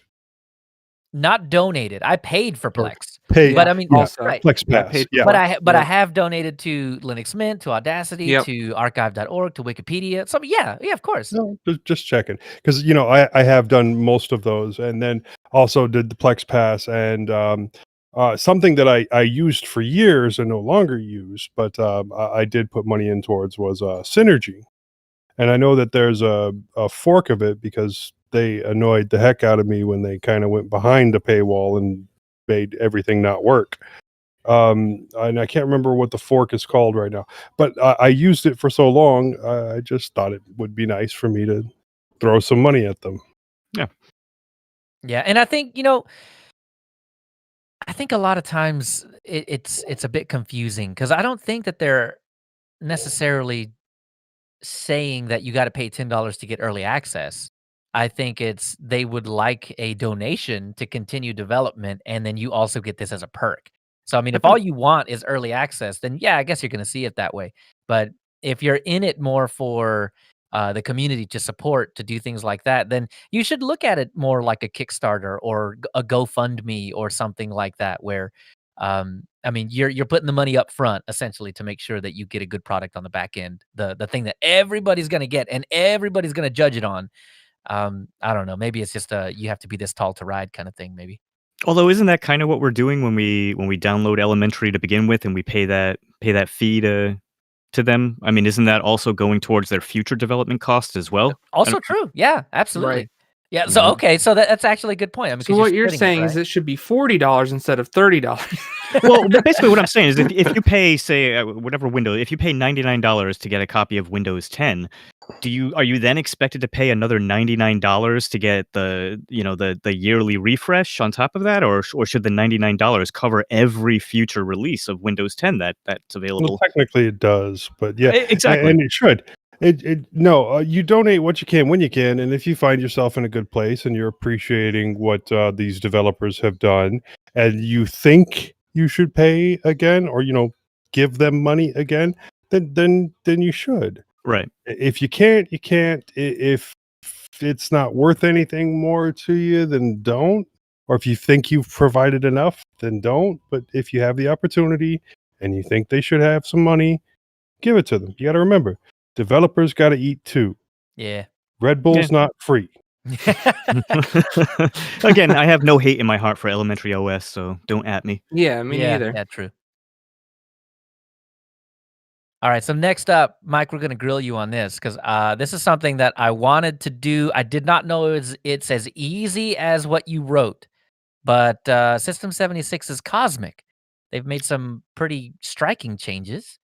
Yeah, this is so cool. This is last episode I talked about all the things that I dislike in GNOME, and with Pop OS's Cosmic, they've really cleared up pretty much every complaint that I had about GNOME. They've taken care of with this. So again, I did this in a VM because I just wanted to try it. I didn't plan on keeping it at all. So how I ended up getting it was I just installed Pop, the latest Pop OS, which is Pop 2010. And then once I had that installed, I just simply did a sudo pop-upgrade release upgrade-f. That just installs all the new features for Cosmic. It took about 2 minutes, reboot, and it was back up. As I was alluding to before, I absolutely love it. So lots of changes over vanilla GNOME. It has a dock on the bottom of the desktop, and you can go through a lot of changes with that. You can change the size, the position, the length. You can have it auto hide. They changed the default behavior of the super key, whereas before the super key used to bring up the workspaces view. Now super key by default brings up a small app search, which it looks very similar to ULauncher if anybody's ever used that before. It's just a small horizontal bar that takes up a small portion of your screen. You start typing into it and it'll pop up the app or list of apps for you. It adds a lot of features that normally require extensions to GNOME to be able to get right. So like I was saying before, the dock can be moved. You can have the dock it comes defaulted to the bottom, like Mac OS style if you like that. You can move it over to the left side if you prefer Unity style, or you can even move it over to the right side if you're a sociopath. Aside from that, I've never put it over there. It doesn't Why would belong you? over there. That is insane. Yeah, that makes absolutely no sense. Yeah, the government should be notified if you have your dock on the right side of the screen because there's something wrong. You're definitely a hacker at that Yeah, point. I've had my dock on the right hand of the screen before. And your wife almost left you for it. No. She leaves my computer alone. But aside from that, even the time and date up at the top panel, I think that's what they call it. Is it called a panel on GNOME? that top bar thing. I think so. Yeah. Well, Yeah. I think it's referred to as top bar, but it's a panel, right? I think so. It's Also, a panel. The time and date on the top bar can be moved, so you can. It starts off in the center like normal, but you can switch its position over to the left or right side. You can remove the tabs in the top left-hand corner, the Applications tab and the Workspaces tab. You can even enable or disable hot corners. That's currently to do though. There are still some areas left where they're still actively working on it, and they have it marked off as to do. The hot corners is one of them. You can also add a minimize and a maximize button to your windows. And all of these changes were all kind of brought together into one settings page too. So if you go into settings and then go into desktop, there are about 4 tabs inside desktop that allow you to do all of these changes, again, without installing any additional extensions. You can even change the style of workspaces. So we were talking last show about how they had just recently GNOME changed the kind of the lineup of it, so it's now vertical versus horizontal like it used to be. You can switch that back if you want to. That's also still currently to do. I'm not sure if I haven't used Pop! OS in a few years, so I'm not sure if Pop had window tiling before, but they do now, and it's actually really cool. If you set the dock to auto hide and you enable window tiling, it'll move the dock out of your way, and it'll take up your entire screen with the window tiles. And there's an icon in the top panel that allows you to do that. So you can just, or the top bar, you can just hit that icon and switch between tiled windows or not. And like I was saying, it's still, I'm not sure if it's considered alpha or beta at this point, but it's still a work in progress, but they're expecting to have it done for release in June. So pretty soon. Now, does the top panel, does that hide when you start to use the tiling on this Cosmic, or? No, it does not. So that Okay. you'll still have that top bar, unless they change it before June. But that's the way it is now. No, I think it's burned in like it is on macOS. It ain't going. And kind of the weird thing too is if you the dock at the bottom is set by default to just always be there. It doesn't move. It doesn't auto hide. So if you leave the dock at default, it'll also kind of mess with the window tiling too. So your windows will still tile, but unfortunately you'll be left with a dock at the bottom taking up a pretty good chunk of your screen real estate. Yeah. But even the dock itself can be adjusted, so you can change the size of the dock. You can it starts off at medium, and then you can even set a custom resolution for the dock. That's pretty awesome. I'm looking forward to this. GNOME is growing on me. I'm not a fan. I don't go seek it out. But you know, when I run Fedora, I usually just run Fedora, which does come with GNOME, and it is vanilla as it gets. But honestly, this is probably something I think I could get into. So I'm really looking forward to trying it out. Are all of these changes that are coming in Cosmic, they're in right now? They're in right now, except for the couple things that I mentioned that were still to do. So there were the moving the changing the style of the workspaces is still currently to do, and then also enabling or disabling hot corners is for them to still take care of. Got it. Yeah, okay. I don't know. You've convinced me. I think I'll give this a spin. Because I mean, I thought it was going to be way harder to actually get on to the new Cosmic-y stuff, but it seems easy enough. Yeah, it's dead simple, and you know, I'm not a huge fan of Ubuntu, but I've enjoyed their iteration of GNOME probably the most. I like it better than plain vanilla GNOME, but I like System 76's Cosmic even better than Ubuntu version because it has just kind of the things that I like about Ubuntu, like with the persistent dock, but with more changes that kind of go a little bit further. The thing that I really like too is the new application switcher, because what I didn't like about vanilla GNOME is that when you hit the super key or you bring up the applications page, it literally takes up your entire screen. So if you're working on something, it moves that to the background, and then you have a full page of applications in front of you when you don't really need that. If you know what you're looking for, you can type in Firefox and have it open in 2 seconds. You don't need an overlay to take over your entire screen just to do that. Yeah, exactly. All right, we're running along. So, last thing in the news, Zorin OS 16, the beta is available. And I think it's been a long time coming. I think they've been running on 1804 for about as long as Elementary OS has. Or 2004. 2004. No. I don't remember. Anyway, They're it on doesn't 18 right now. Yeah, They're okay, going okay. to 2004. They're coming to 16 2004. is 2004. That okay, right.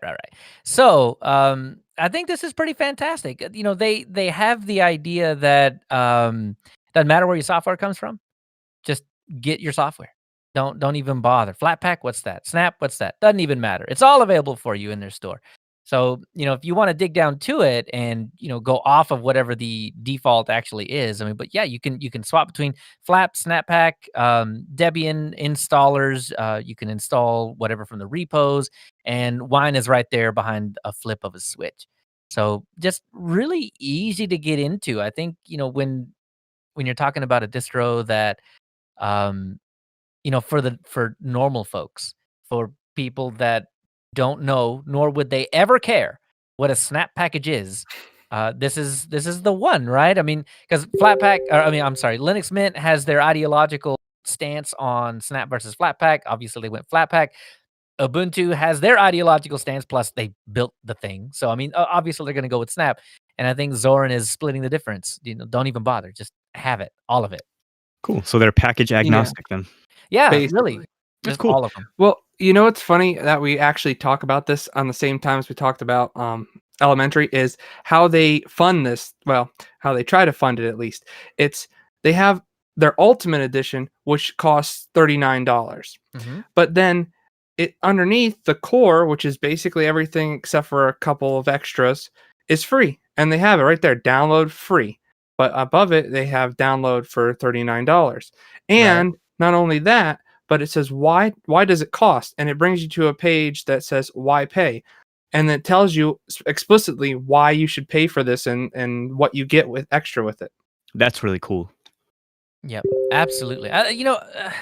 Yeah, this is definitely the better way to do it, I think. I mean, be upfront about it. Do not obfuscate anything, and just be honest. Yeah, you're going to have all these people that are just like, "No, I'm not going to pay for it for any reason, whatever. I'm just going to download it and use it." I mean, those people will always exist. But, you know, to be honest with you, I don't think the Elementary OS guys would keep going in the direction that they're going if it didn't work. I think it works. And that's why that page hasn't and won't change. It works, but yet why is it taking so long for them to get updated to 2004 when all these other ones are updated to 2004 already? True, and you know, I mean, look at valid criticism. Look at Farron OS. It's one guy, and he had it updated a little bit after Linux Mint had it updated. Well, I think Elementary does Farron have like rewrites of all of the software? I think that's one of the big things okay, that's true. That is true. They I rewrite didn't think about everything. that. Like their calculator is redone in Vala. So, you know, their calculator is their calculator. It is part of their operating system. Okay, that's true. Okay, I didn't think that much into it, but yeah. But still, I mean, even Zorin OS does take a while, and it's like, why are these people who are charging for their distro, why are they taking so much longer to get it out? I'm not trying to make fun of them or anything or say anything negative, really, but just why? I don't understand. I don't know. Yeah. I don't know. We'd have to ask them. We should ask them. Maybe. Yeah. Anyway, so because we brought it up, the answer to the how come you want to pay for it, Zorin OS, they say every purchase helps us to hire developers, finance our operations because we're funded entirely by the community. We're able to put you, the user, first in everything that we do. That way we can continue to improve Zorin OS, contribute to upstream open source projects, and create products and services that bring Linux into the hands of new users around the world. So basically, you know, pay us for our work. You know, kind of what we assumed it was going to be, right? Sounds good. Good job, Zorin. All right. Well, that'll do it for the news. We'll head down to the security update.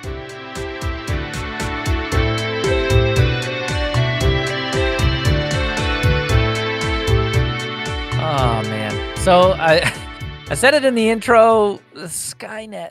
No, we don't need Skynet. How is NVIDIA building Skynet? I need to know. So this is really cool. So this is not the mean Sky or this isn't the Skynet from Terminator 2. This is the Skynet from Terminator 3. So what's going on is NVIDIA has actually announced the development of Morpheus, which is an AI-powered app framework for cybersecurity. Now, what's really cool is Morpheus is going to be sold to, IT professionals and companies and whatnot. And Morpheus is going to use AI and machine learning to identify, capture, and act on threats and anomalies, including data leaks, phishing attempts, and malware. Using Morpheus as cyber defense, companies will be able to respond to and mitigate threats in real time without any slowdown to their service at all. It's currently in early access, but they are allowing developers to sign up to test it out early. So this could be a game changer in terms of in terms of how companies deal with cybersecurity threats currently, and AI is becoming the wave of the future in terms of how companies are going to handle security threats going forward. None of it matters when quantum computing comes out. They'll be able to crack everything.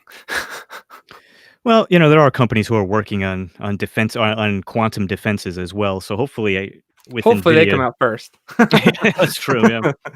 So this sounds to me a lot like kind of some technology that already exists, right? I mean, in boxes like Palo Alto and Sophos and a few others, they have this real-time interconnected with all the other devices kind of learning that if there is malicious activity, I want to say Palo Alto is like Fire or something. But anyway, the idea is that when there is potential malware detected, every box in the entire world that, pays the extra money to get the subscription, will know about those threats, and immediately seriously, like within 5-10 minutes, you have definitions downloaded to your box so that you can mitigate this activity, whatever this activity is, mitigate on your box and on your networks around the world, right? I mean, this whole thing is a global mesh network of information sharing, and I mean, as far as the definition of um, machine learning, I mean it's already there, right? I mean, it's all automated, it's all computer stuff. So is there a difference in what NVIDIA is doing here? Well, what NVIDIA is planning on doing is they're going to allow users and developers to create their own Morpheus skills using deep learning models. So it can really be tailor made for the individual company that purchases it as well. That's pretty cool. So, okay. So the fact that you can manipulate these things is, Right. I think that might just be the selling point. And on top of Or is that, it manipulating you? well, we'll find out soon enough, right? We just got to keep the nuclear launch codes away from it, and everything will Eh, be fine. there you go. Keep it on an air gap network over there. Yeah.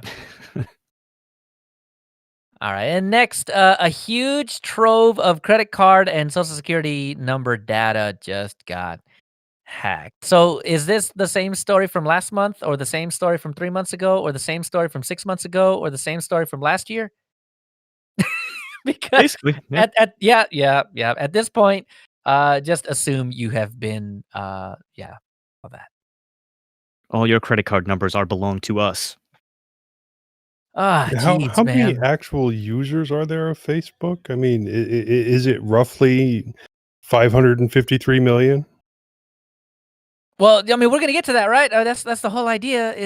I don't know. It's just, man, at this point, what are we doing? What are we even doing anymore? It's the Social Security number is supposed to be a private number, but yet we have decided that we wanted to. And I think this is one of the biggest problems, is that these types of numbers were never meant to be unique identifiers for you in everyday life. It even says it on the card that you get. Don't use this for anything. You can't This is even yours. laminate them. Right, you're not supposed to It's like, laminate what the them. heck? You put them in a fireproof safe, and you memorize the number, and you never think, well, actually, you're not even supposed to memorize the number. You don't need to. You never needed to do this. But yet, because we needed a number to track people with, and everybody had a Social Security number in the US, it just became an easy way to do that. And because the credit card data got hacked, because that data is out there, it is so tightly intercoupled with Social Security number that you also lose that number too. So this is just not great at all. But, you know, we saw the writing on the wall back when we first printed on the card, don't use this for identification purposes. And we knew it was going to happen, and here it is happening over and over and over and over again. Did they say where this was from, or is this just a bunch of different places that got hacked? Let me see. Leaked online, March 17. Database was posted on a different underground forum. Contained about 12,344 records of sellers, buyers, nicknames, passwords. Where was this? Wow, it includes Canadian social insurance numbers as well. Yeah, the source of the breach remains unclear. That's the thing about this, is that we don't even know where it came from. We have no idea why this stuff is out on the publicly accessible internet, yet there it is. And it's it came from, seems like Swarm Shop has been targeted. That is, yeah. Looks like they're saying they think it's a revenge hack. Mm-hmm. That's it. It looks like the files were hosted on mediafire.com. Which is, I mean, it's a file locker website. I mean, I imagine it didn't have to be mediafire.com. That's just the first one they used. Oh, man. Well, there's another one for it. Another one for the history books. I wonder if there's just going to be in the history books just like an entire section on how many times we got hacked in a 10-year period. Just like one period in history where it's just like all this hacking happened. Yeah, you can't even go into each individual hack or what happened or anything like that. It's just going to be like a 6-page long bullet list of all of the times that everybody in the entire US Just or everybody in the entire world. One sentence, everyone got hacked. Yeah, basically. Yeah. And honestly, haveibeenpwned.com should just say yes. Like they should, all the stuff should be removed from the website. But when you go there, it just says yes. Yeah. Are you alive? Then yes. Yeah, exactly. A single line of HTML. Yes. Yeah. Have you been alive in the past 100 years? Then yes. Yeah. All right. So the security update was going to run really long, so we just make the entire show about security. So we're going to talk more about privacy in the Linux. So anyway, that'll do it for security update. And yeah, let's move on now.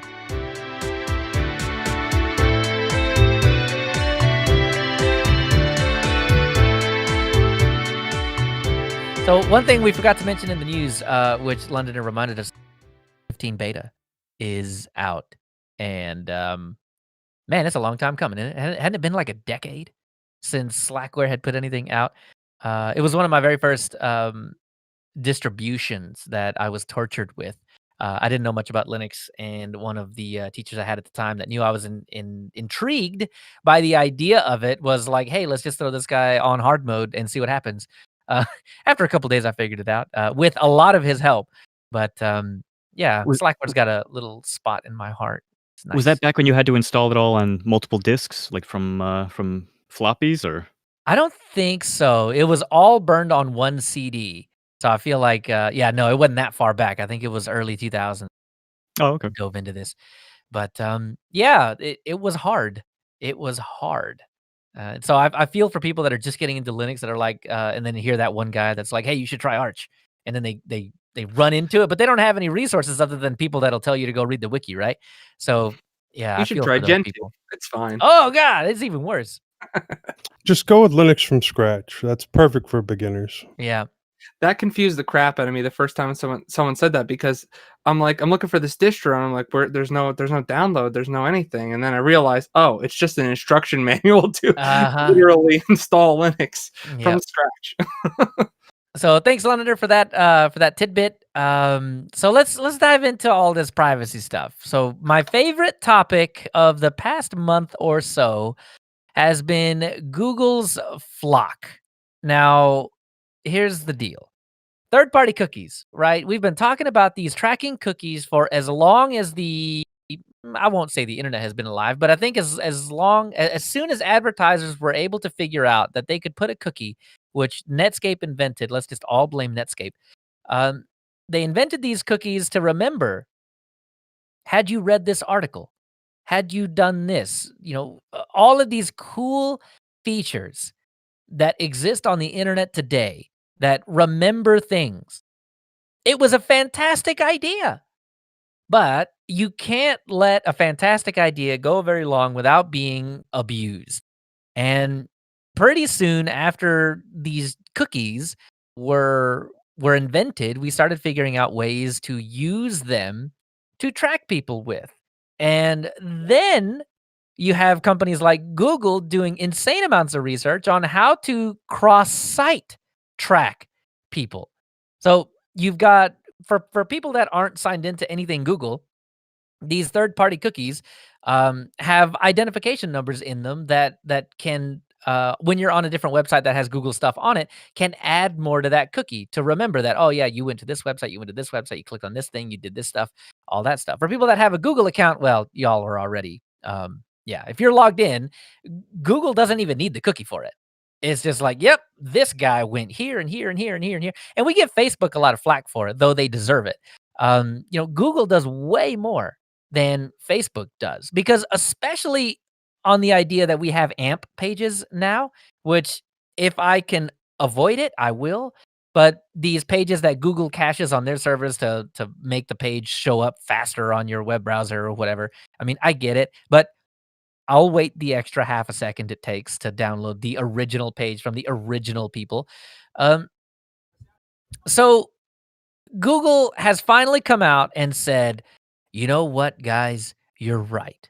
We're going to get rid of third-party tracking cookies because we care about let's you. get rid of these cookies. Would you guys like some cupcakes? That's exactly what's happening. So Google, and I know just from the outset, it's for the goodwill, because right now third-party tracking and privacy are like really hot buzzwords right now because of all of the nefarious things that we now know. We knew for a while, but now the public at large knows that's going on. And so Google is coming out and very publicly saying, we're getting rid of third-party cookies in the Google Chrome browser to keep you safe online. Yeah, okay. And now they're moving to another way to do this that does shave off some of the scope, right? The third-party tracking cookies are fantastic because it would work in Firefox. It would work in all of the browsers that didn't want third-party, that are more privacy-centric. It still worked. But browsers like Firefox and Brave are getting wise to this, or have been wise to this, and now they're actually implementing things that will block these third-party tracking cookies. So Google saw the writing on the wall. They used that as a soapbox to say, "Oh, we're going to protect your privacy," but really, in the background, they found another clever way to track you instead. But my thing about this though is that it's in Chromium. So it's in your browser now. It's no longer independent of your browser. So I guess one of the cool things is, Firefox is not affected. Yay! Well, and one of the metrics, the thing that makes this so egregious too, is that one of the metrics, or the main metric that they're using to report you now, rather than cookies, are your actual browsing history, the actual sites that you go to, and the actual things that you search for. And I mean, to my point, I honestly, I could talk about this for days on ends, but I won't. I'll make two really quick points, and then I'll cede the floor here. One being that, this is what about websites? I mean, it's bad enough if you go to a website that you really have no. You have nothing. You have no skin in the game. If it's just a regular site that you're browsing, and they get this information about your browsing history previous to that, it kind of sucks because they're getting to know more about you, but they don't necessarily know who you are. But what about on the sites where you actually have an account? So say Facebook.com, for example, they know who you are because you've logged into it, but now they're getting all of this extra data through Flock about your browsing history that they normally wouldn't get because you're blocking their third-party tracking cookies around the web and whatnot. So now sites where they actually know who you are getting a better understanding of who you are based on this information dump that you're getting through Flock. Now, the second point is that Google claims that they're going to hide sensitive information from these sites. So, certain things that Google deems sensitive, they're going to block from these sites. But who's to say that Google is a good arbiter of what makes something sensitive or not? Because for two different individuals, a topic could be sensitive or not. So a married couple who are expecting a baby on the way, that's a much different level of, maybe happiness versus, say, a teenager who's nervous about getting pregnant and is doing the same type of searches for this thing. So for one, for the couple, it's probably not very sensitive. For the teenager, it's very sensitive. That So it's reminds me of a story back in the day about Target, I think. I think it was Target, and it was a father and a daughter, and the daughter had gone on to Target because she had a pregnancy scare, and so she was, getting prepared. She was looking for baby stuff, and then the dad, I think through email, started getting all of these coupons about diapers and things like that, and it creates, that is a conversation that is between him and her, right. not Target. So, privacy respecting applications are important. Very, very important. So, yeah, and Google inserting themselves into a conversation like that, I think is just, it's not good. Right, and I think trusting Google to make the determination for us about what's considered sensitive and what's not is just a recipe for disaster because Google's shown time and time again that they consider almost nothing about the user to be private.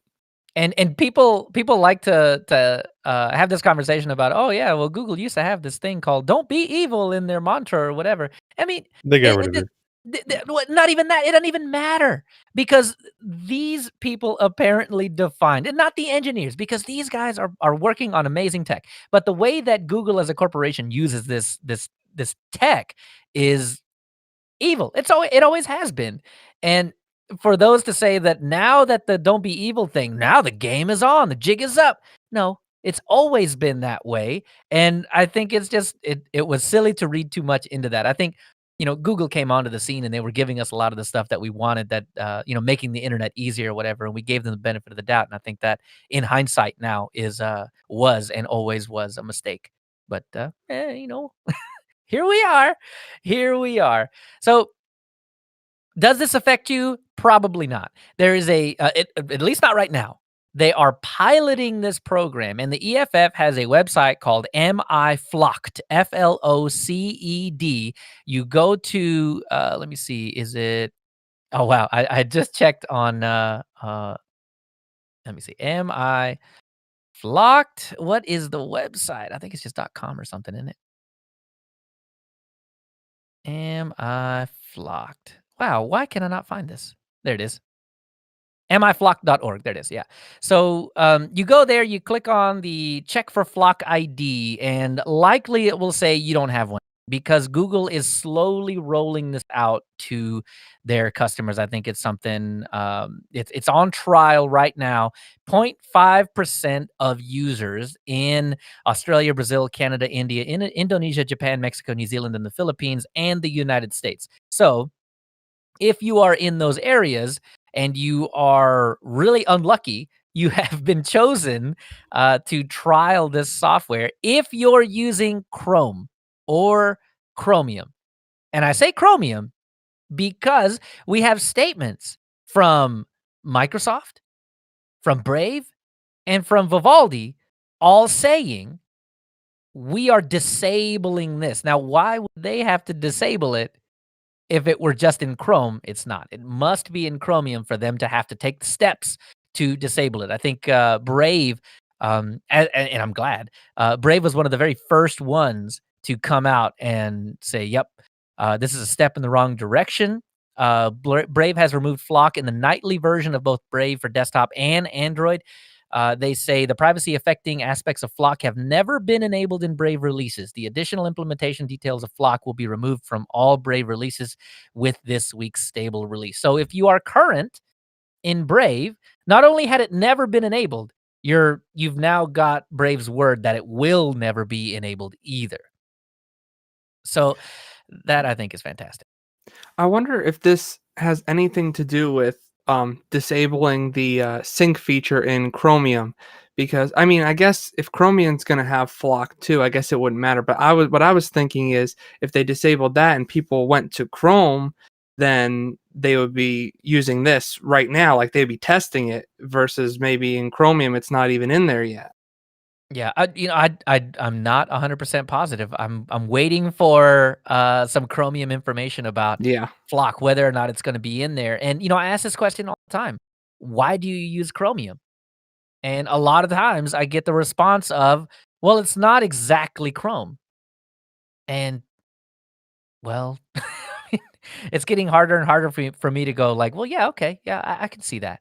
And yeah, it might as well be Chrome at this point. If Flock is enabled in Chromium, it might as well just be. Except you can't sync with it. Except you can't sync with it. Yeah, exactly. And it'll run on 32-bit hardware.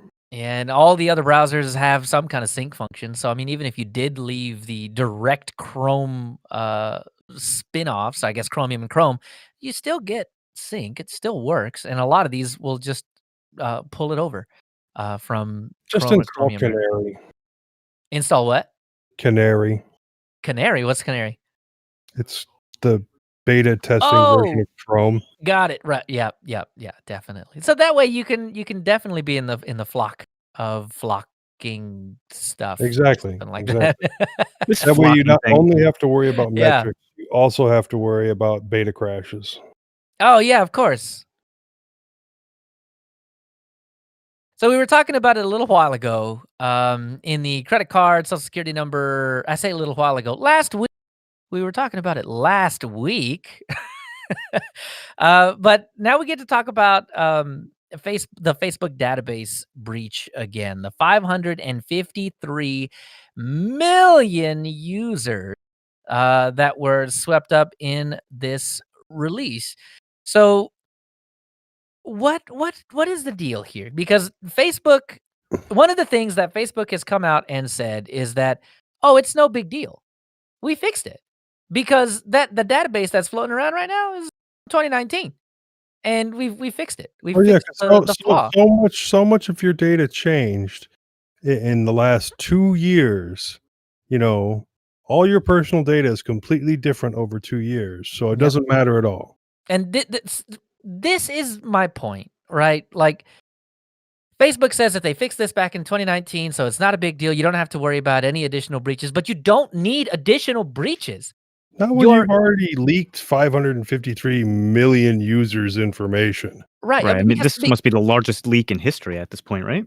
Well, see, I don't know. Well, Josh and my history book that we're going to write with the 6 pages of bullet points, we'll see. We'll measure them up once we get that in print. But, it doesn't matter, because think about when you set up a new account somewhere and you use a username or an email, and you use a password, and it's like, let's take a moment to protect your password.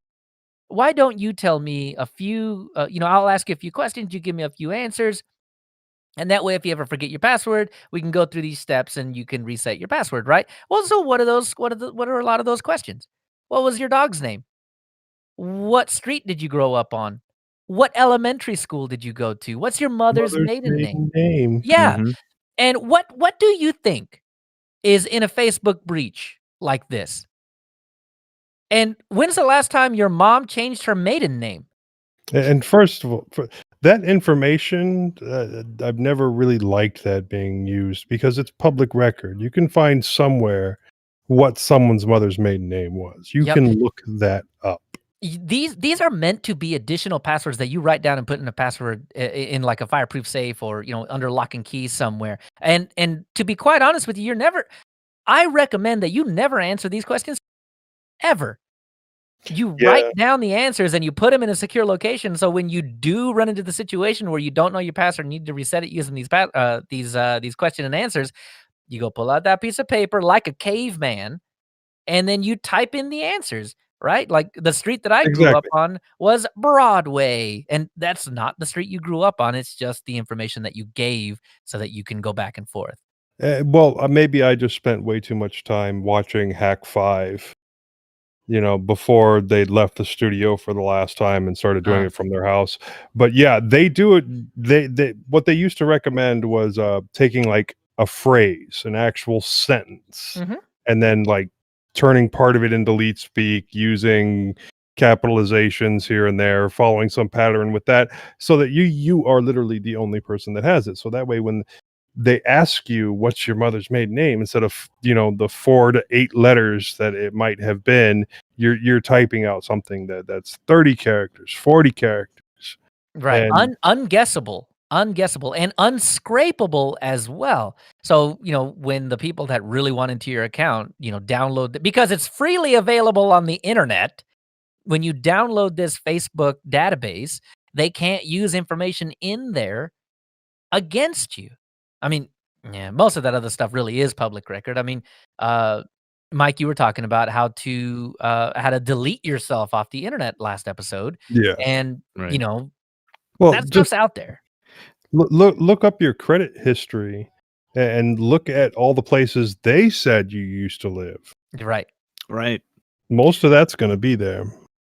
And honestly, with this Facebook leak, I mean, one of the worst things about it is that it includes a lot of records for people who never had an account with Facebook, just by their data getting scraped up from doing something insane, like browsing the web.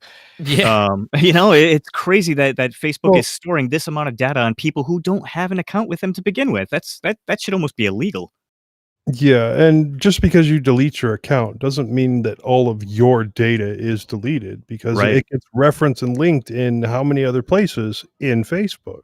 Yeah. Oh, well, we know from places like Parler that when you click on delete, it doesn't go away, because when the hackers downloaded everything from Parler, we saw all the deleted stuff. All of the deleted stuff was there. All of the direct messages were there that were supposedly encrypted, but I guess encryption doesn't do very good when you have the source, right?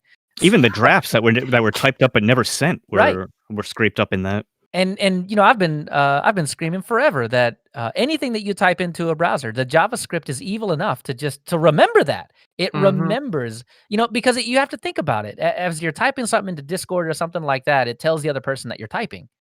Yeah. Right. They don't just know that you're typing. They know what you are typing. And, that might seem intuitive, but they also store it. So, you go in and write an edit or something like that, or you just decide, backspace, backspace, backspace. I'm never going to send that. Well, there's record of it. So the day that Discord gets breached, that there's a digest from them, then, that stuff will be in there too. And this is why I think I'm so unhappy about Google's Flock. They have the same information. They have the same stuff. And we just like to pretend that Google has way better security practices than Facebook. They might. You don't like cupcakes?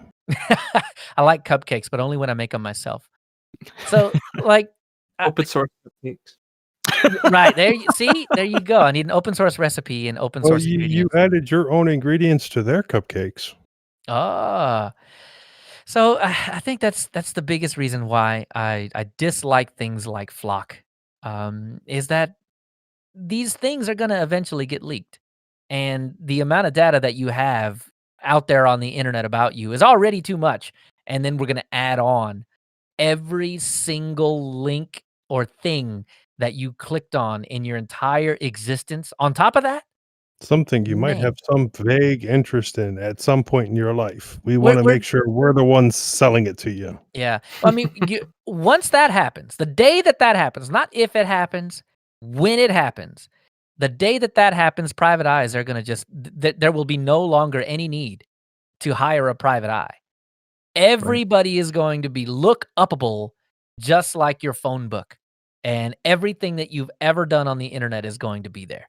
Everything, even that stuff that you do in a private window, because time and time again, we have learned that Chrome, when you go and click incognito, we'll record that too. They do that. And so everything that you thought was private is not private either. So that's getting added to Flock as well. No, it will.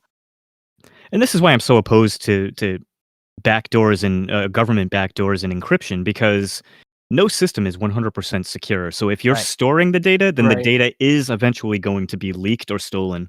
Right. If you could get your other choice, other than doing what you normally do on the internet, is to try and be conscious of what you are entering in, or simply never go on the internet. Yeah.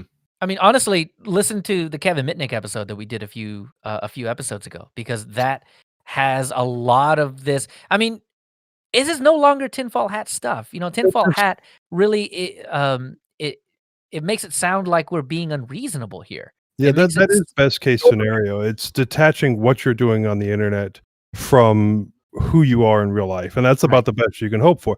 All that information is still, attached to what you were doing in that session, but it's not coming back to you. Right. Right. Exactly. The So tinfoil hat is now just a fedora.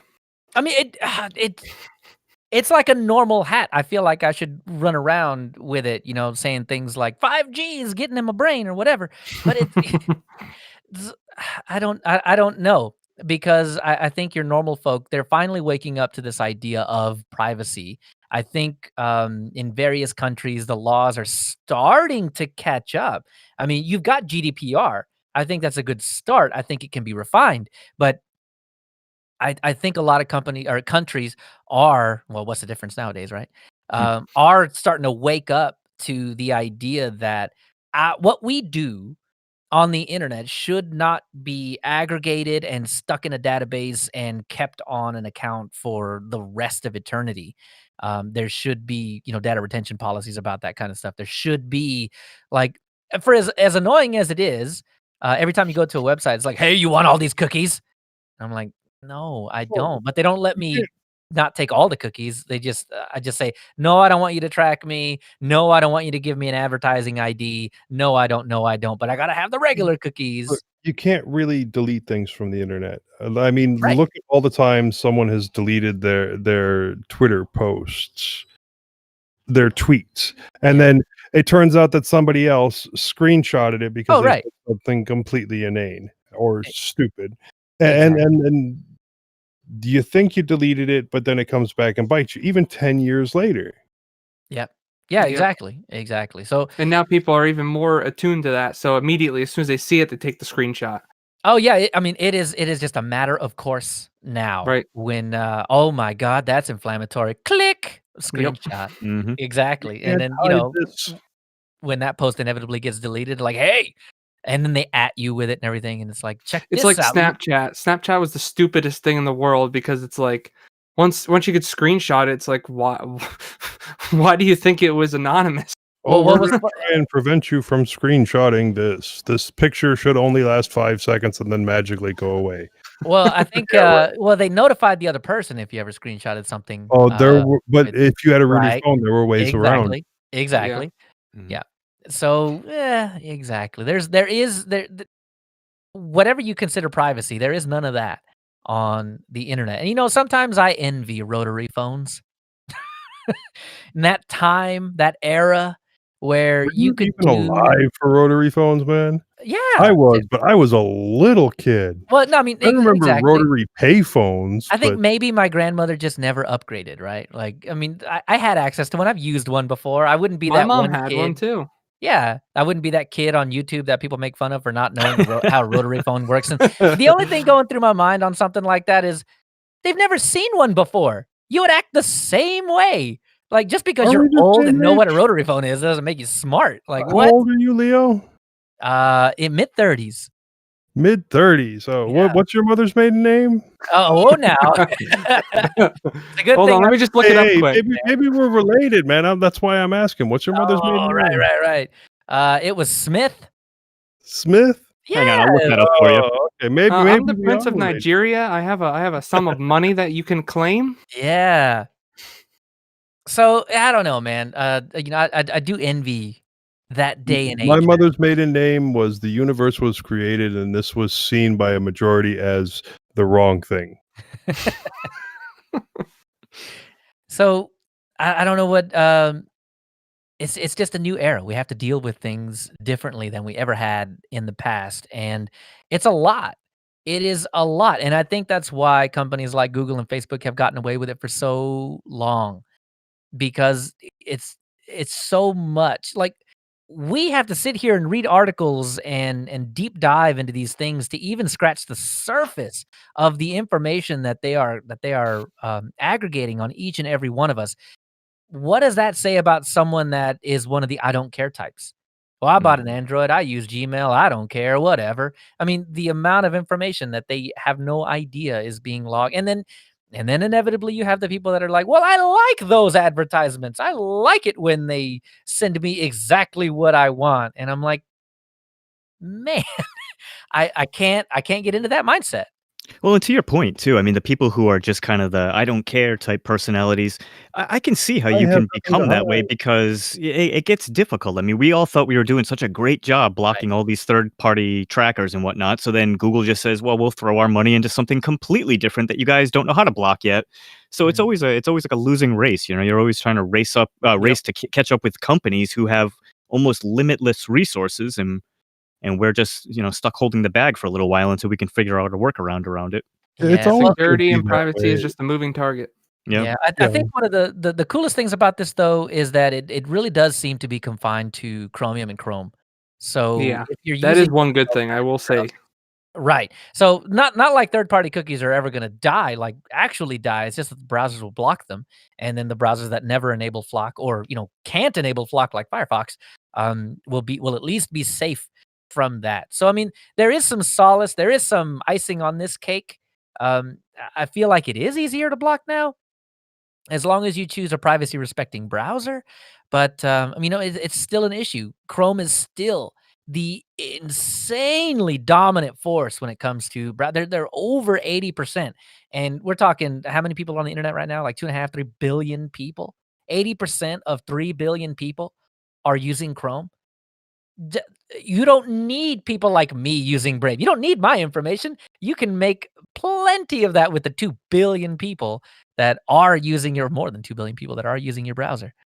Just insane. That's why So, they don't care about these people that talk bad about them on YouTube. oh, right. They're Yeah. like, "Who cares?" Yeah.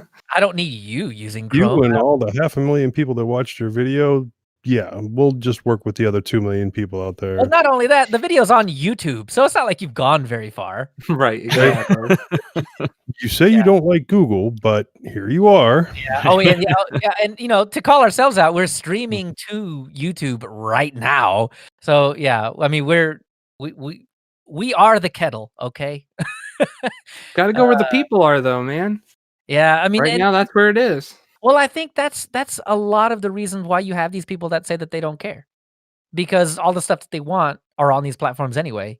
So, if I care, that means I might have to question whether or not I'm going on YouTube, like, Right. whether or not I wanna continue going.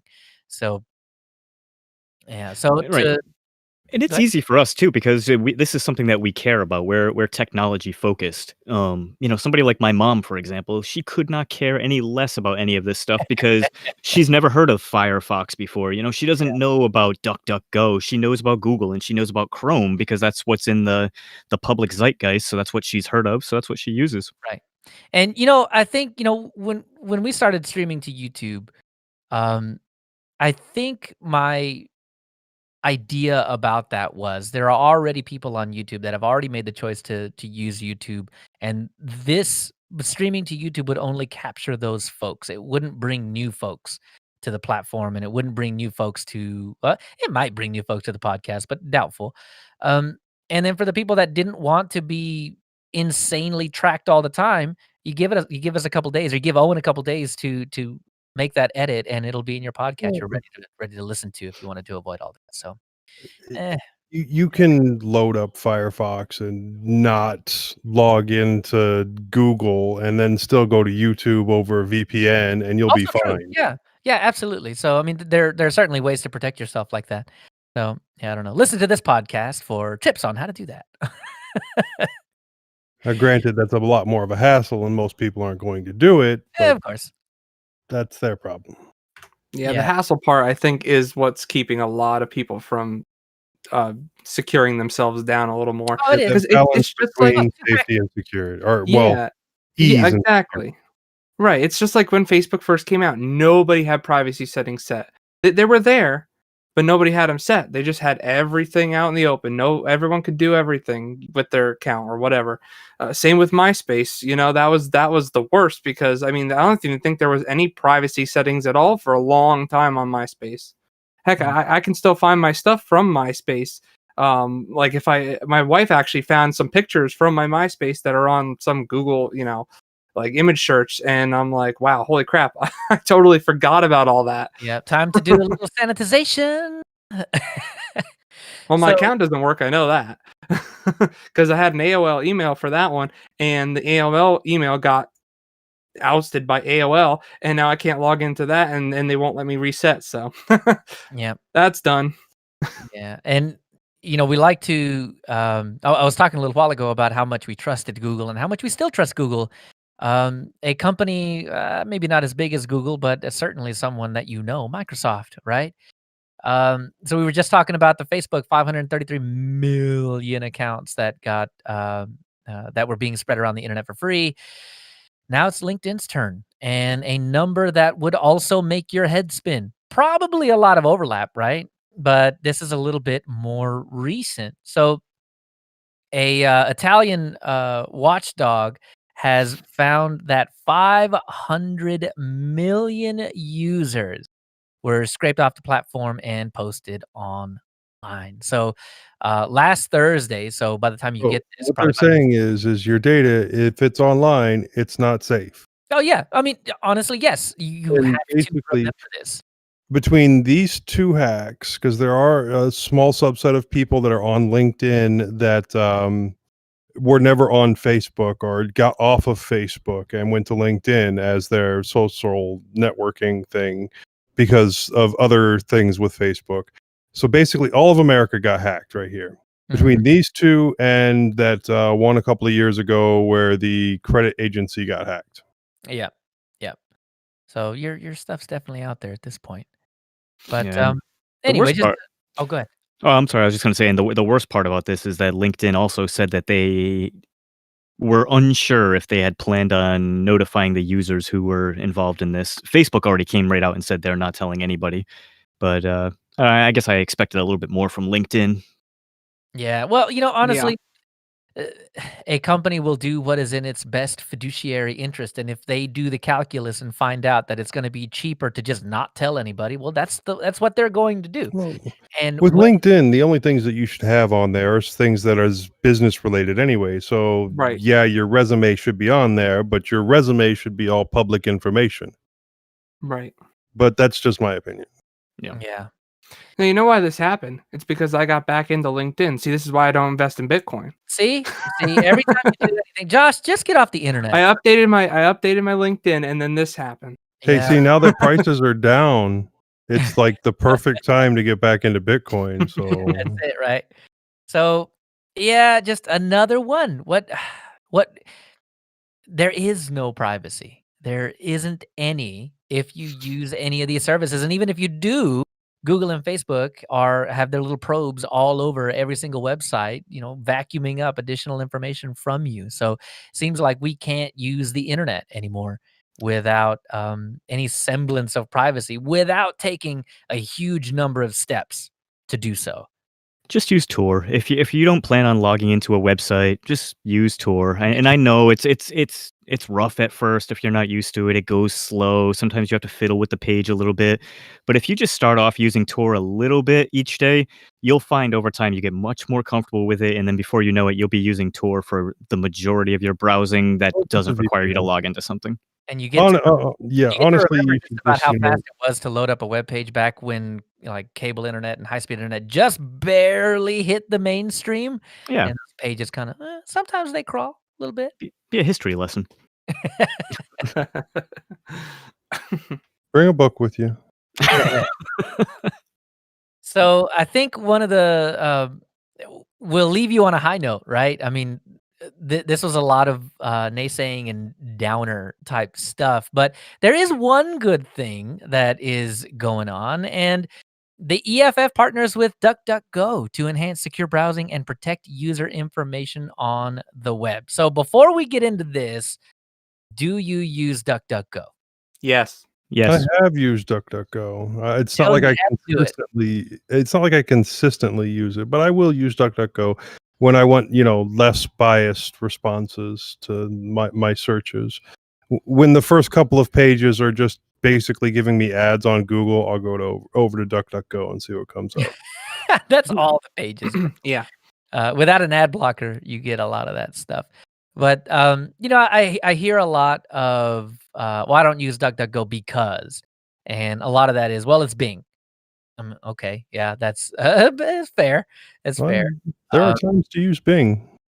Yeah, I know what you're talking about, Joe. I know what you're talking. Do you? But Yeah, no, I do. I do. So, Do you? oh yeah.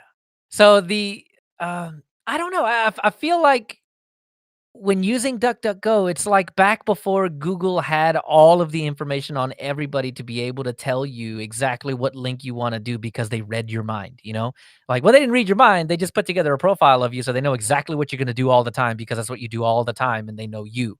So, you know, back in the day when Google first got started, not that they weren't scraping information, they just didn't have enough to tell you that's what you want. So you had to go and use the question mark. You had to use quotes. You had to use the asterisk. You had to all of this stuff to refine your search for yourself. That's kind of where DuckDuckGo is. And I think because I started on Google way back, before Google existed, we were using things like Dogpile and Metacrawler and Ask Jeeves. Exactly. Yes. Ask Jeeves. Oh my Freaking God. Ask Jeeves. Oh Remember my gosh, I the remember ads that. for they had that butler guy? He would come in. Yeah.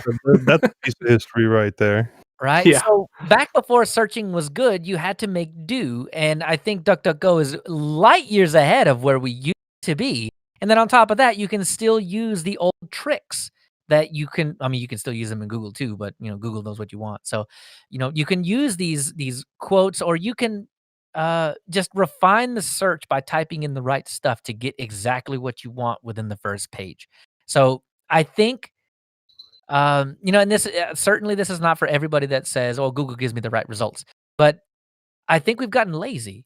I think we've allowed Google to tell us what we want so much that it's We now want what they want us to want. exactly. And this is another thing that I'm talking about with that predictive text that you have now on when you're doing Gmail, a Google email, you type something out, you're like, "Hey," and then Google's like, "Are you about to say how you doing? I've already got it printed out for you. All I got to do is hit tab."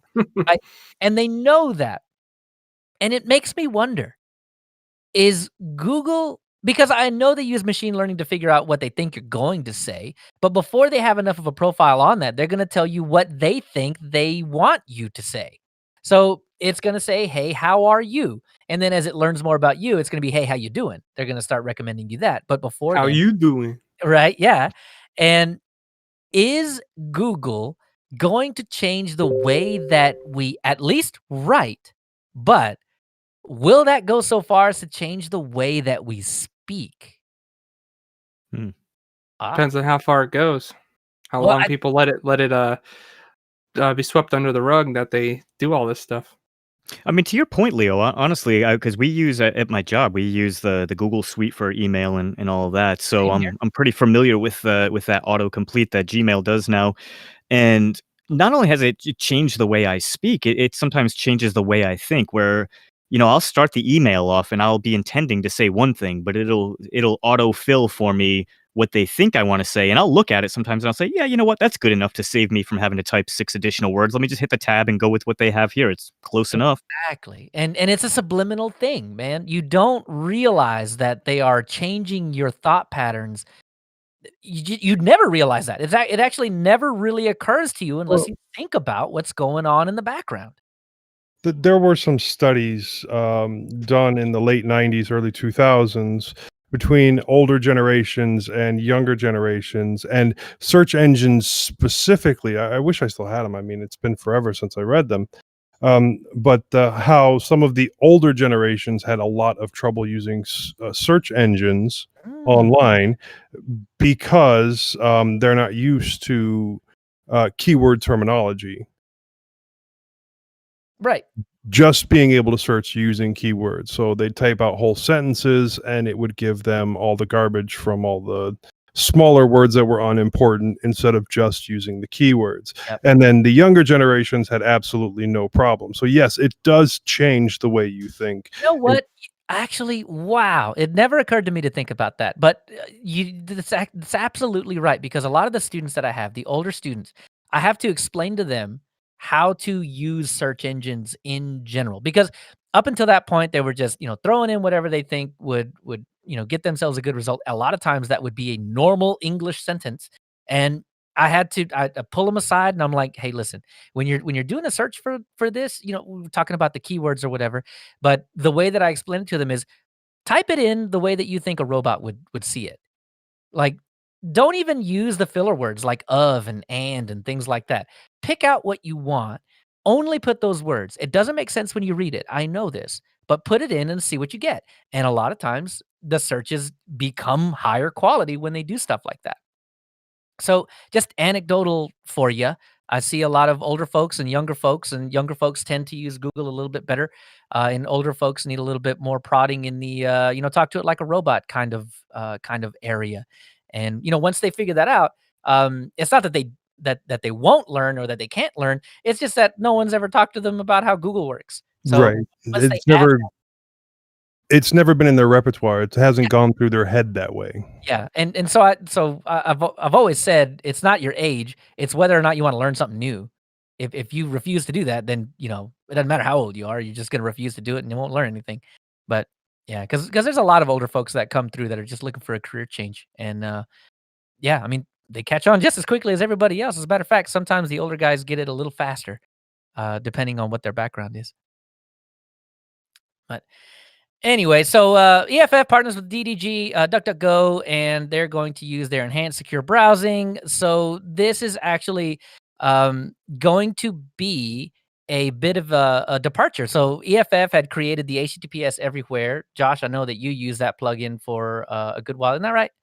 Yeah. I always use that plugin before Firefox, their whole thing that automatically does it. So yeah, same with me. So the plugin isn't going away. It's just going to use DuckDuckGo's technology underneath now. So because DuckDuckGo is going to be maintaining those lists, I mean they're going to put a lot of money toward maintaining those lists and keeping up privacy and all that kind of good stuff. EFF has just decided to drop their own internal lists and use DuckDuckGo's lists instead. So I think this is a fantastic change. It does go to show that the EFF. We're talking about the EFF, the people that if you sneeze in a privacy adverse way, there will be an entire blog post about what you did wrong, right? These people are now endorsing something that DuckDuckGo is doing. So if you had any reservation whatsoever about using DuckDuckGo because you couldn't trust them, yeah, the EFF now trusts DuckDuckGo enough to put their name on a piece of software that uses DuckDuckGo underneath. So if you had reservations before, even the EFF is saying, no, we're good. We're good. DuckDuckGo's fine. And what's super cool about this too is that DuckDuckGo isn't just using static lists that they're providing to the EFF. They've actually built a web crawler that's going to go around and test and retest every website that it comes across to see if it has an HTTPS version that it can then update its filter list with. So this is going to be very dynamic and fluid as time goes on. Yep, absolutely. So it's going to upgrade everything from HTTPS. They write with smarter encryption means fewer prying eyes on your browser history, like your internet provider or Wi-Fi snoopers. And so, I mean, the idea is to give you more privacy in every way that we possibly can. So, yeah, that I think is a step in the right direction. So your tips for the week or 2 weeks are going to be use not Chrome or Chromium. Use anything else, any of the big names. And use HTTPS everywhere, DuckDuckGo, enhanced secure browsing. I think those are good recommendations. And of course, what was the other thing we said? Lie on the security questions when you're typing those in. But write the answers down because you'll never remember them. But lie on those because otherwise that Facebook breach or the LinkedIn breach or the other Facebook breach or the Microsoft breach or the other Facebook breach or the credit card breach or the you get what I'm trying to say. One of those breaches is going to have the information to be able to answer those questions and reset your password. You don't want that. And lie differently for each one. Yes, I know it's Each cumbersome. account. Oh my God, use Bitwarden. And you're gonna have to have some kind of tracker for it. You really are. But even if that's a notebook, just anything, just do something. And we say it all and the if time. it's online, then you're right back where you started. Right. And we say it all the time that security is not easy. I don't think it was meant to be easy, but we expect it to be easy. But I don't know. Well, it's always a moving goalpost. Well, it is. So it started out easy. Security was easy because nobody was online. So, and then it got a little bit harder and a little bit harder. And every time you add in more security, the hackers get better. They find ways around it.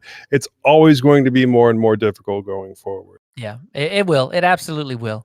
So I don't know. Stick your head into some of these podcasts that talk about security stuff to get your daily dose of what you should be doing this time around. It's worth it. I think And it's if worth it to do that. and if you think we sound paranoid, listen to some of the actual security Yeah. guys talk. Yeah. Yeah, we're pretty. I wouldn't say we're conservative about the security stuff, but I mean, Yeah, compared to them, we're babes in the woods, though. yeah, right. Yeah. Trustful and Exactly. All right. Any last tinfoil hat comments? Okay, we're tinfoiled out, I think. So, in that case, we'll move down to a little bit of feedback in vibrations from the ether.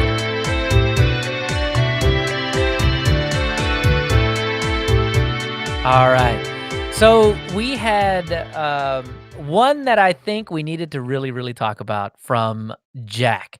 And he comes in with a couple of different recommendations. This came in a couple of days ago, so I didn't have a whole lot of time to dive into it, but I made a commitment. I told him I would do it. And so he writes in, a couple of command line utilities for your amusement. I've been using both for some months. GCP is a file copier with built-in progress meter and a queue. It's in the standard repos. GCP is a file copier loosely inspired by CP, but with high-level functionalities like transfer progress indication, continuous copying when there is an issue. So, like if there's an error, it skips that and moves on. Copy status logging, where files were effectively copied. Name mangling to handle target file system limitation. These are a bunch of big words. Forced copy serialization. New files to copy are added to a global queue to avoid hard drive head seeks. Transfer list management. Approximate option compatibility with CP. So it basically works the same. The behavior is about the same. And then he says, I really like the progress meter, but the other features are good too. So I'm going to break in the middle of his email and just kind of talk about GCP. So one of the things that I have run into a lot with CP is when you're moving big files or lots of files, it doesn't give you a progress bar in general, but if you give it the, be verbose kind of thing, it'll tell you what it's copying, but that's it. So GCP is pretty fantastic in that if you're moving big, massive files, that progress bar will continuously update all the way through. It's a progress bar like you would expect in a command line. It looks kind of like DNF. If you've ever used DNF, it uses the hash marks to go across the screen to let you know where you are in the file transfer. So it is pretty fantastic, to be honest. If all you really want is to look at what's going on, and you do a lot of copying in the command line, I think GCP is going to be pretty fantastic. But it's got all of those other features. So all you needed to do to sell me on it was tell me there's a progress bar, and I was done. I'm ready. I'm using it. But the other features, I mean, the head seeking is really cool for drives that still have moving parts in them. That is fantastic. So just good stuff all around. I don't know. Did y'all get a chance? I know this email came in a little late for the show. It sounds awesome. Yeah, the progress bar is definitely a bit of a game changer there. Yep. For command line copying. In Ubuntu, Linux Mint, Zorin Elementary, all that stuff, it's so apt to install GCP. You're done, and it'll work. In Fedora, I didn't see GCP in the repo. Maybe I'm blind. So I installed it via pip instead, and it totally exploded on me. So I couldn't use it in Fedora, but it is indeed in the repos in Ubuntu and all of the derivatives. So yeah, if you want a progress bar in your copy, go get that. So another cool little utility that he gave is FD. And he says FD is a reasonable replacement for find. It's available from SharkDP's GitHub, which we'll have a link to in the show notes. And he says, for me, it has two great features. It's speed and simple syntax. I can never remember the syntax for find. Jack, seriously, you're not wrong. I can never, ever. Where do the curly braces go again? Oh, right. Yeah, there it is. What is the thing for executable -exec? Oh, right. That's right. Or to do something at the end of the command with whatever. So that is pretty cool. But if you're just looking for files, I think the real advantage of find, and you may be able to do this with FD, but I didn't get enough time to try it out. But one of the cool things that you can do with regular find is when you find these files, execute a command on these files, like remove them, right? If you're looking for all kinds of scripts on your machine in a specific directory, you just want to delete all the scripts instead of every file, you can do that with find. But if you're just looking for files across the entire file system and locate is not what you're after, then I think FD is pretty fantastic. So I didn't try FD on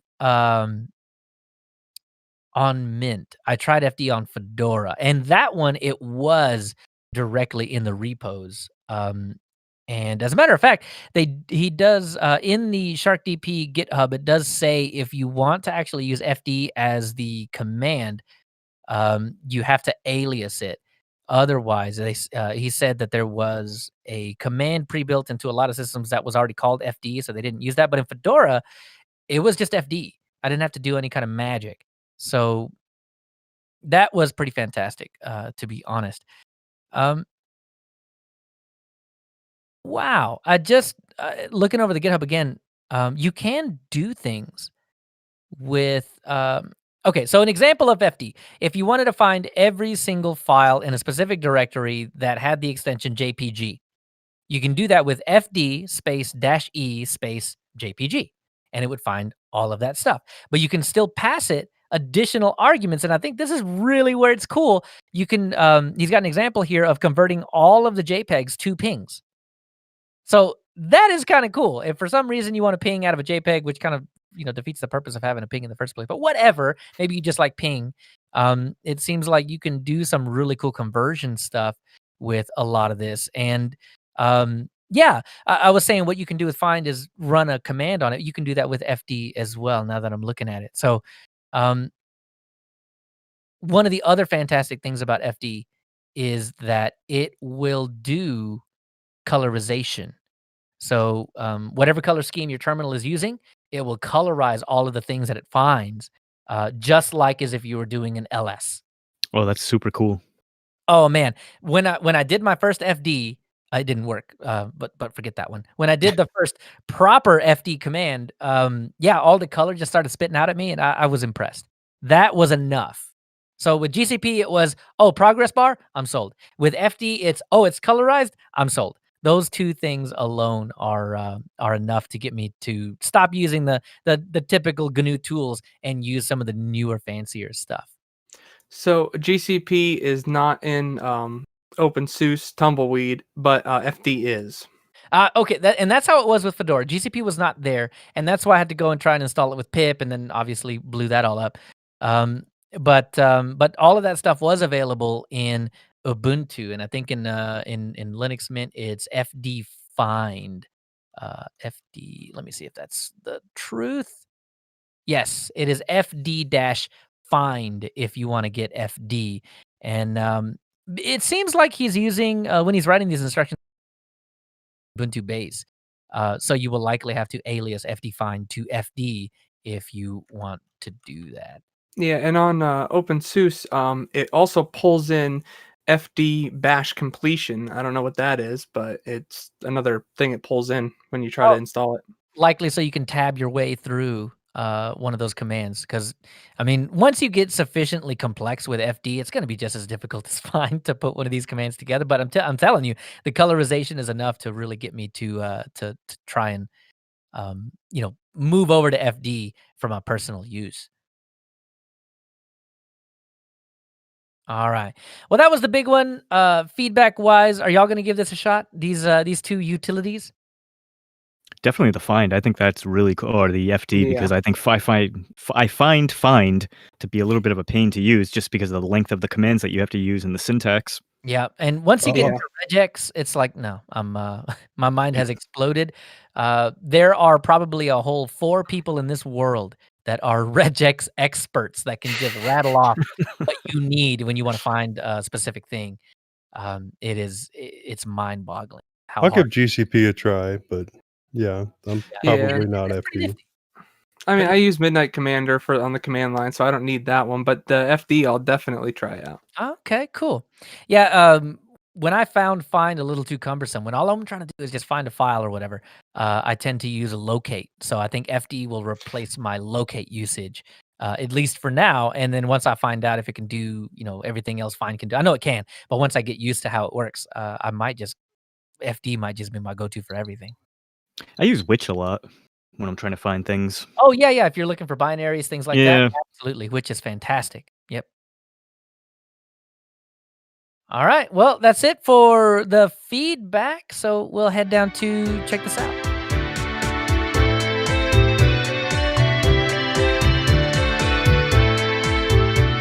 And Joe said we're going to have a short show today. Joe said what? It wasn't Joe that said that. Oh, who said that? Who can I blame? Oh, that was probably, that sounds like something stupid that I would have said. Well, you know what? It's okay because I believed it. Oh, you missed a feedback. Did I? Yeah, from Michael De Bruin. Oh, no, I totally missed it. What's up? And it's a specific question for you. Oh, is it? Yeah, let me. I'll clean this up, but let me dump it into the show notes real quick. Well, let's hang out because there we go. This is an interesting one. The old tech chap. I don't know of an old tech chap, so maybe that wasn't me. Well, it wasn't me. It's chap, so it makes me think Tony said it. I don't remember that one. Who did I reference? I know there's a tech chap out there, but I don't think that's what we're talking about. The only thing I can think of that's similar that I might have mentioned that I really seriously don't remember mentioning is This Old Nerd. Oh, okay. Well, yeah, I don't remember So that. I don't either. think it was me. Right. I'm not sure if this is correct, but I did just a quick search on DuckDuckGo, and it comes up with the first hit is the tech chap. Yeah, not old tech chap. I'm not sure. it's a younger guy. I don't know if that's who we're looking at, but I did find This Old Nerd, and He had some cool stuff. It wasn't a very long running show though. yeah, but it was back in 2011, so it might be around the time that we're thinking. So I don't know. I don't remember what I was saying, though that happens a lot. So Michael, if you could give me a little more information about what I said. I say a lot of things. I might be able to help you out a little bit more. So yeah. So we'll try this again. Let's move it on and check this out.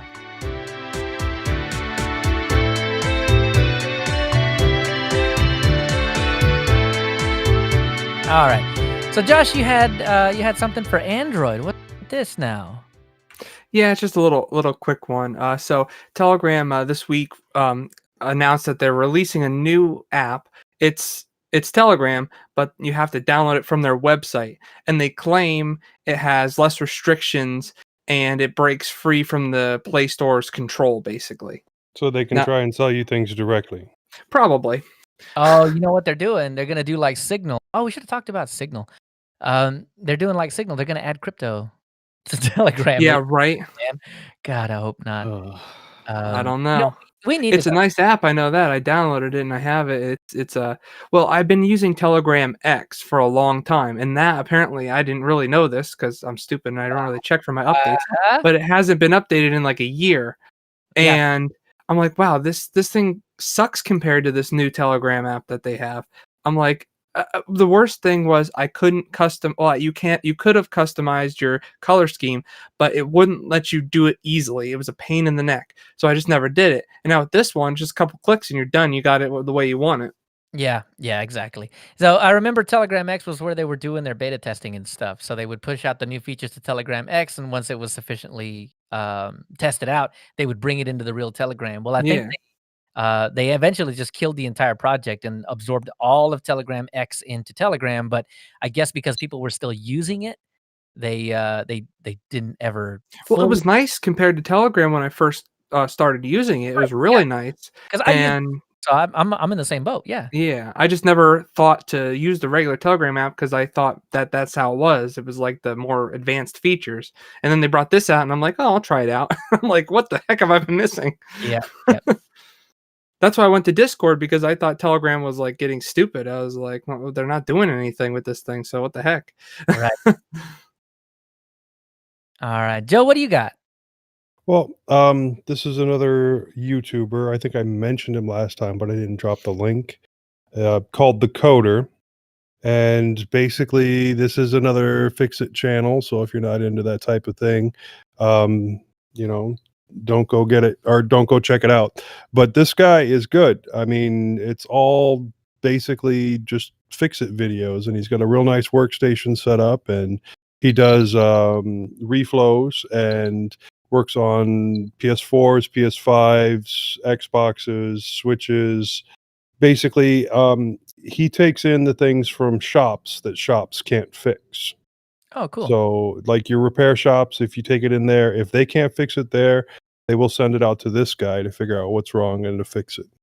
And I don't watch his longer live stream videos, but he'll come out with like hour-long or half-hour-long videos of fixes.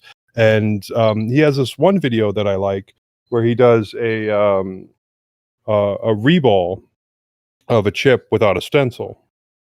And it's just really cool to see how the whole process is done and what it takes to make that work right.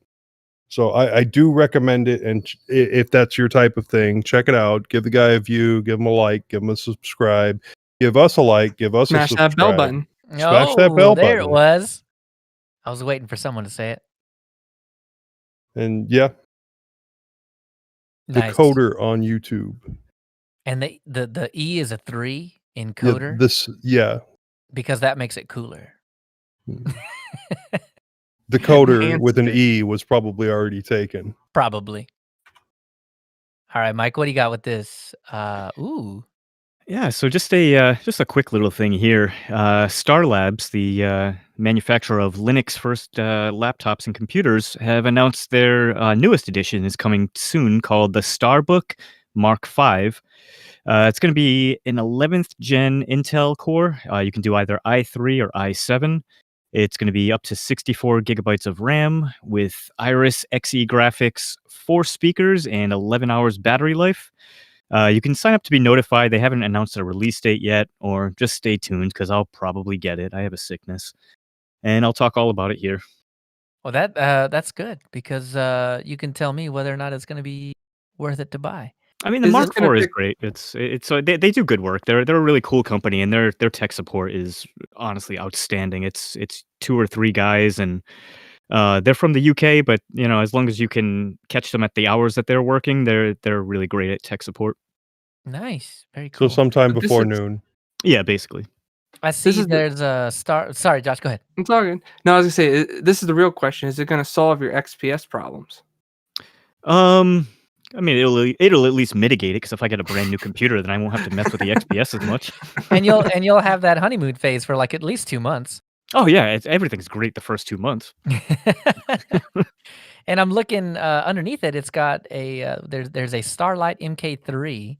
Because Yeah, I was thinking I wanted a really cheap laptop to just do normal stuff on that I didn't have to fight with to put Linux on. Like I could get a Chromebook, but then you got to go through all of this rigmarole to get Linux on it, and seemed annoying. And you know, I could go with an older ThinkPad, which is also fine, but this also has like new stuff too at a reasonable price. Yeah, and the Starlink Mark III is cool because it's only 11 inches, so it's a good travel.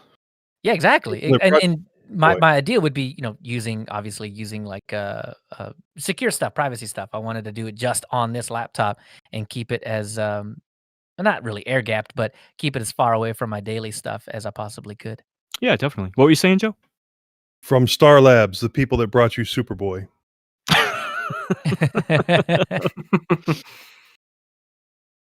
Starlink what? Star Labs.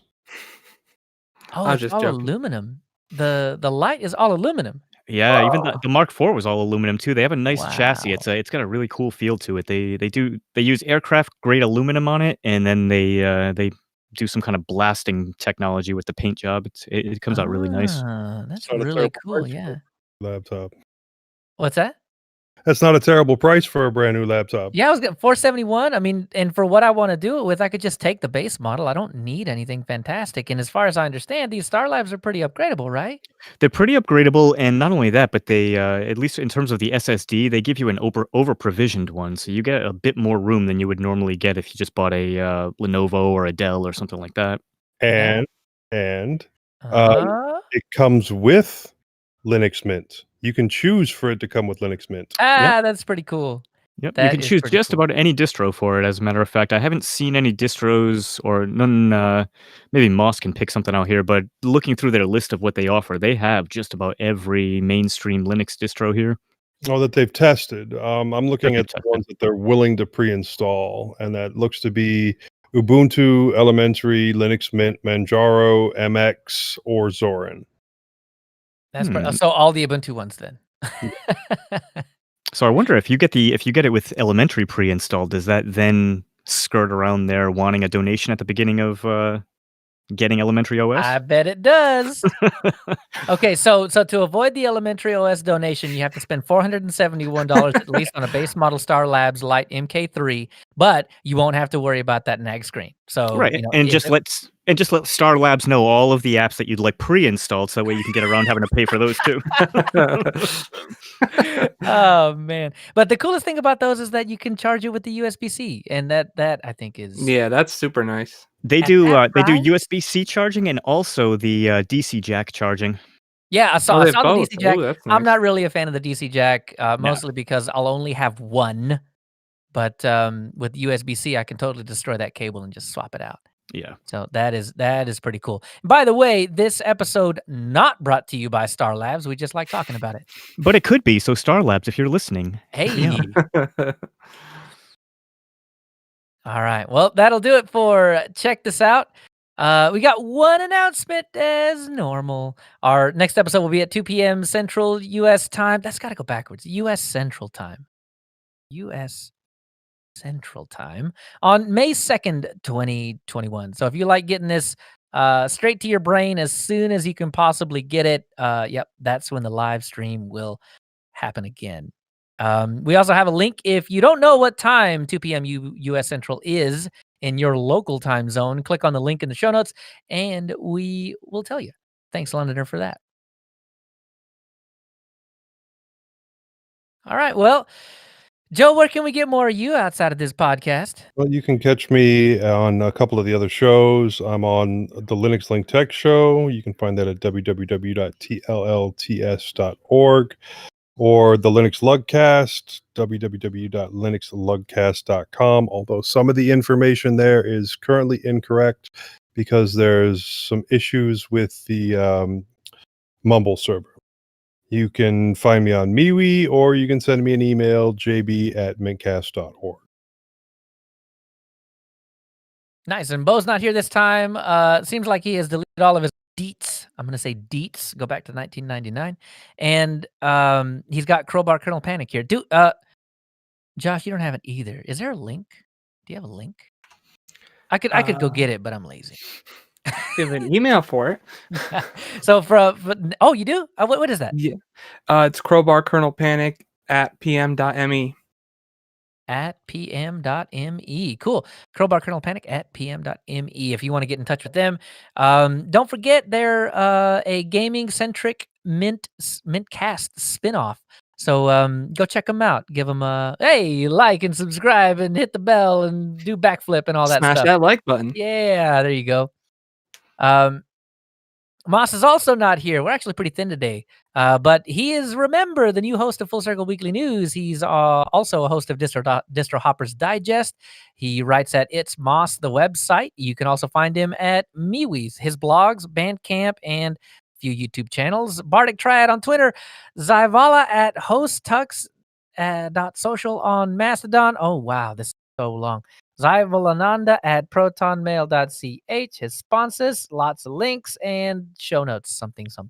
This is Anyway, like when Apollo Creed comes out at the beginning of Rocky 4 and he's got like 150 the most nicknames. exceptional, amazing, astronomical. Yep, there he is. And then Tony Hughes, also not here, but you can get him at HPR host ID 338. He blogs, he tweets at TonyH1212, th at mintcast.org, and distrohoppersdigest@gmail.com. Tony Watts as well, tw at mintcast.org, or Echoes of Savages, the band. And Josh, what about you? Finally, you can email me at joshontech@mintcast.org. It works. It works. It works. Oh my gosh, it works. And other than that, you can find me on Crowbar Kernel Panic and at Josh on Tech on pretty much everything else. Mike, what about you? I'm not being left out of the fun, so you can catch me at my new fancy boy email address too. It's mike@mintcast.org, or you can catch me on Discord and Telegram at GrouchyM, and feel free to hit me up about some Nintendo games too. If you want to talk retro Nintendo or even current day Nintendo, let's do that. Just miss me with all the PlayStation and Xbox garbage. What's your favorite original Nintendo game? Like NES Nintendo? Yeah. Contra. Ooh. Contra's good. Not Mike Tyson's Punch-Out. Oh, I Best do game ever. love that. You know, I still remember the password to Mike Tyson. 007-353-9671, I believe. There it is. And you can get me at leochavez.org and at Leo Chavez on Twitter, at c.im on Mastodon, or hear me at linuxuserspace.show as well. But before we leave, we want to make sure to acknowledge some of the people who make mintCast possible. Owen Peary for our audio editing, Josh Lowe for all of his work on the website, Hobstar for our logo, InitRD for the animated logo. It's fantastic, by the way. It's got a retro feel to it. I feel like it came straight, speaking of NES, came straight out of an NES game with the little pa-ching across. Oh, it's so fantastic. And Londoner for our time sync. So if you know when we happen every 2 weeks, thanks, Londoner. Bytemark Hosting for hosting mintcast.org and our Mumble server. Archive.org for hosting our audio files. HPR for our backup Mumble room. And the Linux Mint development team for the fine distro we love to talk about every fortnight. Thanks, Clem. Thanks, Clem. And team. See? Team this time. You know what? I just recently found the page where you have the big name honchos on Linux Mint. Let me see if I can find it again, because I think they deserve a little recognition too. I agree. Yeah, drop a link. We should shout them out too. Let me see. Where was it? See, the problem is I never remember what I do, like ever. So when I find something cool, if I don't immediately write that down, it won't be there. Team, here we go. I'm gonna have to figure out how to. Is that Bulgaria? Where is that? It's got a flag, but I don't know where it's from. Let me see. Are you talking about flag? Vincent? Nope, it's not Bulgaria. Yes, Xenopeak. Yeah, I think that's France, isn't it? No, the one above it. That Clem is France. What is that flag? It's like the same color. Flags of the world.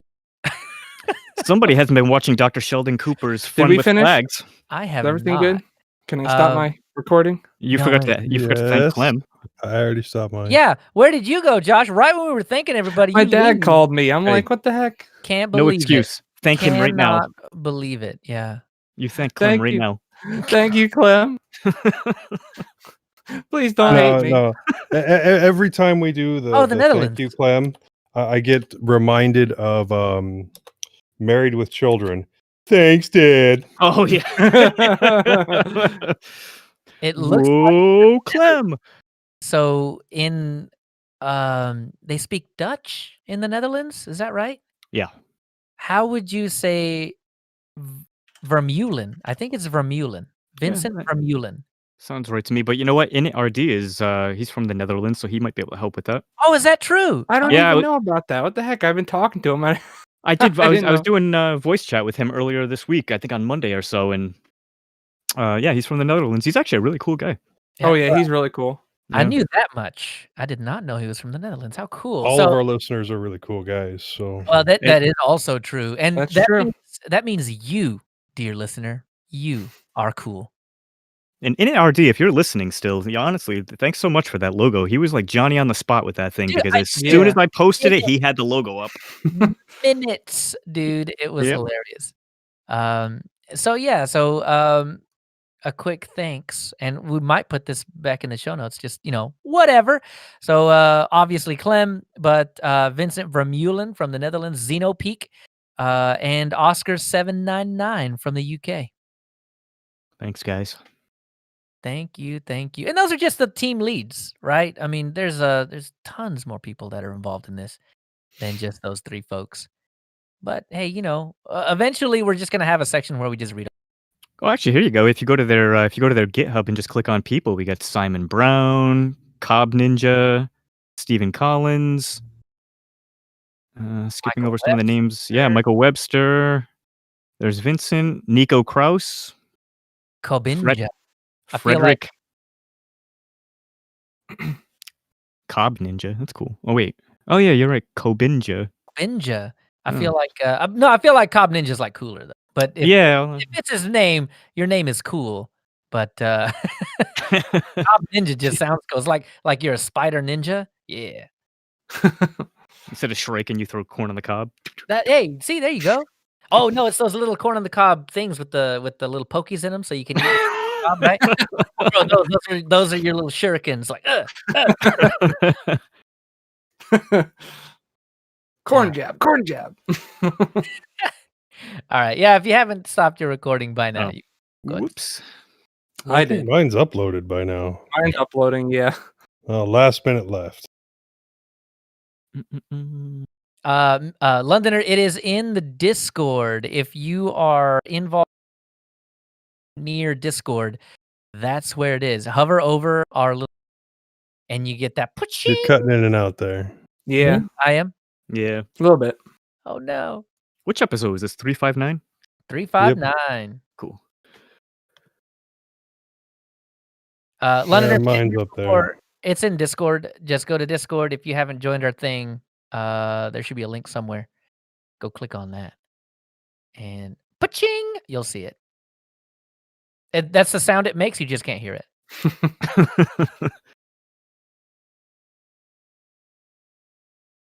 EP359. I'm ready to move to Audacity 3.0 so that I can have single file Audacity files instead of the file and then the folder with all the files in it. Yeah, I kind of hate that. It's so I don't know. It's sloppy. All the little files. Yeah. Well, apparently you can take those and reconstruct. Like if it corrupts or something like that, you can reconstruct your stuff out of that. I don't know how you would do that with the new file format though. Yeah, I can't do it either way. So might as well just give me the easy way. Yeah. Thanks, Londoner, for hanging out. I appreciate you. Export flacky flack. Flacky flack. I watched too much Yo Gabba Gabba in my life. Oh my god, I used to love that show. So good, man. I mean, my daughter loved it. She has. Yeah, I mean, I didn't. Little stuffed animal. Wait, was this a couple years ago? It was probably. I used to watch it with my daughter about 8 years ago. Oh yeah. She has outgrown the Yo Gabba Gabba, but I can't get it out of my head. Oh, that intro is just incredible. Yo Gabba Gabba. It's better than the Doodle Bops. That's all I'm gonna say. Oh my god, the Doodle Bops. I feel like I'm glad that I don't know who the Doodle Bops are. You are super glad you don't know who the Doodle Bops are. Don't look it up. I'm telling you. I might do it just for fun, for a little torture, a little fun torture. Bear in the Big Blue House. Oh yeah, I know that one. Blues Clues. The absolute worst of all time, though, was Caillou. Oh yeah. Mickey Mouse Clubhouse. Hey, okay. No, dude. Go check out Mickey Mouse's new channel on YouTube. And I say new, it's been there forever, but go check him out. The new Mickey Mice episodes are actually pretty fantastic. So Really? like No, even the us, Mickey Mouse Clubhouse stuff wasn't bad, but the opening, it just like gets stuck in your head after the 5 millionth time of listening to it. Wait, well, the old Mickey Mouse Clubhouse with like Justin Timberlake and Britney Spears and No, the animated one. oh, the new Mickey Mouse episodes, think of Ren and Stimpy without it making you go ugh every couple of minutes. oh, I used to It's love way Ren and Stimpy. Yeah, me It- too. It's way more kid friendly than Ren and Stimpy used to be. So if any of that sounds interesting, those Mickey Mouse episodes are not that bad, man. My daughter's really into those right now, and so we'll watch 1 or 2 of those before bed or something. And My wife will they're fun. never let our They're- kids watch that. She does not like mice, oh animated or real. oh wow, no, they're so good. The episodes are so good though. Your wife has kids, Josh? No. But when we do have kids, Gotcha. I wasn't sure if you said her kids or if you said when we have kids. All right. Well, those of you still on the live stream, there's still a handful of you. Actually, there's more now than there was when we ended the show. What's up with that? It's from all our prodding to smash that like button and That's subscribe. right. You just came in here to smash that like button, huh? Well, thank you guys, everybody, guys, gals, everybody, for coming and listening and all of that kind of good stuff. Hope you had a good time. Hope all of our tinfoil hatness didn't freak you out too much and put you on some anxiety meds or something. just enough to get you to go to Firefox. Yeah, exactly. Go to Have I Been Pwned? Get a little peace of mind or freak out, one of the two, depending on if you show up or not. You know, I But should have really- mentioned. I didn't even think about it. I should have mentioned in the security thing this week about how my company contacted me on Wednesday, I think, saying that somebody tried to file one of those fraudulent unemployment claims against using my info. Ooh, boy. That Interesting. scared the crap out of me. You were on Facebook, weren't you? You know, that's. I don't know how it got leaked because I do, or at least I think I do such a good job of keeping my information kind of sanitized off the internet, but apparently Blame it not on good LinkedIn enough. This time. What's that? I said blame it on LinkedIn this time. I should. Just blame it on me because I started going on LinkedIn again. Blame Telling it you, on- that's what it was. blame it on LinkedIn. I want my $3 class action lawsuit check in the mail. Let's go. Oh, right. Comes down. You know that I'd mentioned it, but I guess now it's technically it's recorded on YouTube for all of forever. I really do think Facebook is just going to hold out until the governments fine the crap out of them before they actually do anything or change any policies. Yeah, And, absolutely.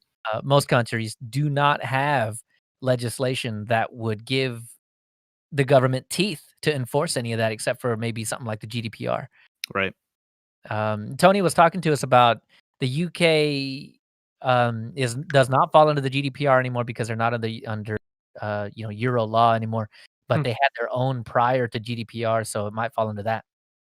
So I think Europe, you're our only hope. Find the crap out of Facebook, please.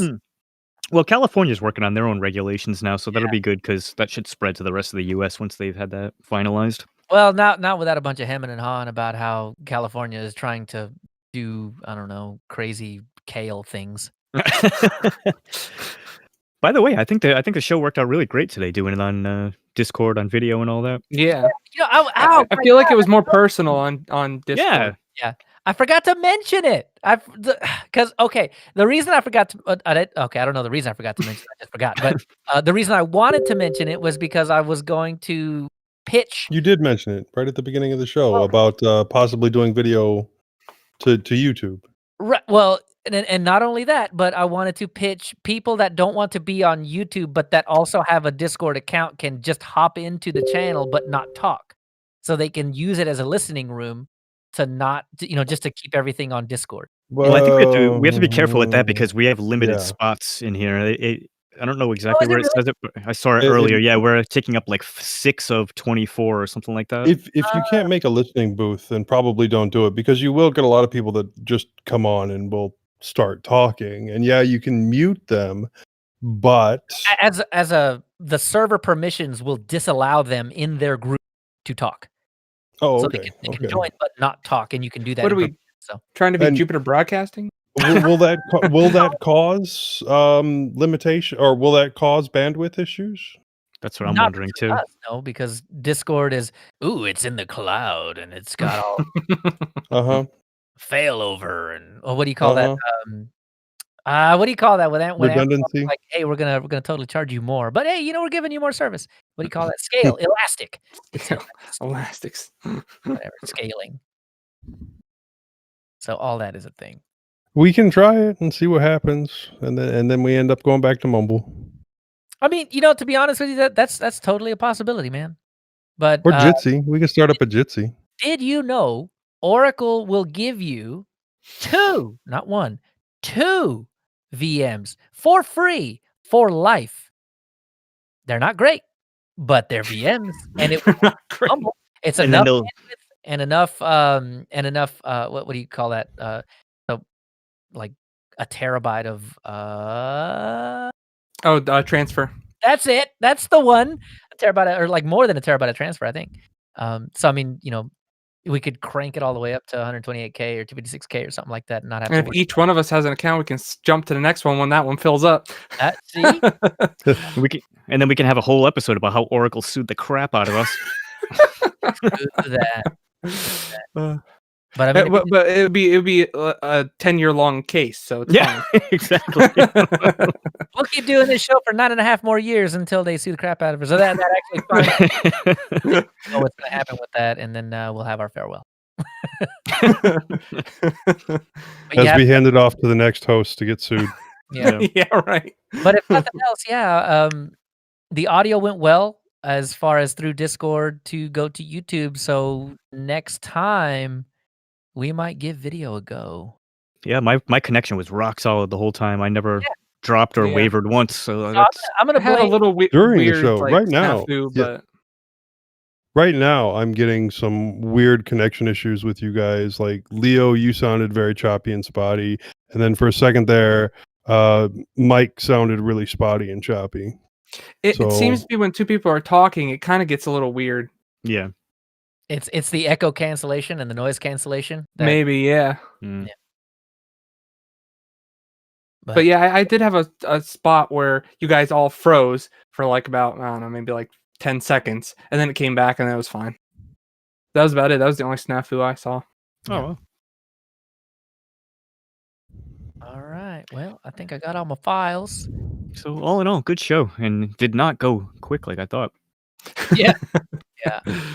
It always happens that way. We'll have like 2-3 people hosting at the time, and then we'll just find some sidetrack to talk about for 30 minutes to make up everybody else's time. Yeah, it's like when we're still done at like 5 o'clock. Yeah, when everyone's on, you're afraid to talk about it because you don't want to bloat up the show. And then when no one's on, you're like, oh, I might as well talk about it because the show needs more bloat. That's why, honestly, I found myself doing that today. I'm like, oh, we should probably pad a little bit of time. And then Leo said, oh, well, we're running long now. And I'm like, crap. Where'd that come from? Yeah, that first half ended up being an hour and a half, and that happened real fast. I don't know. Wow. Yeah, I know. I was watching. I was like, oh boy. Is Moss here? Wait, where's Moss? Yeah, I'll say it didn't feel as long as it normally does, though. I think the whole show went by in the blink of an eye today. Yeah. That's because we spend most of the time chatting. Yeah, rather than waiting. That's the biggest stuff. All right. Okay, well, I'm gonna flacked out. So yeah, I'm gonna go kill the live stream. I'll be back. All right. Death to the live stream.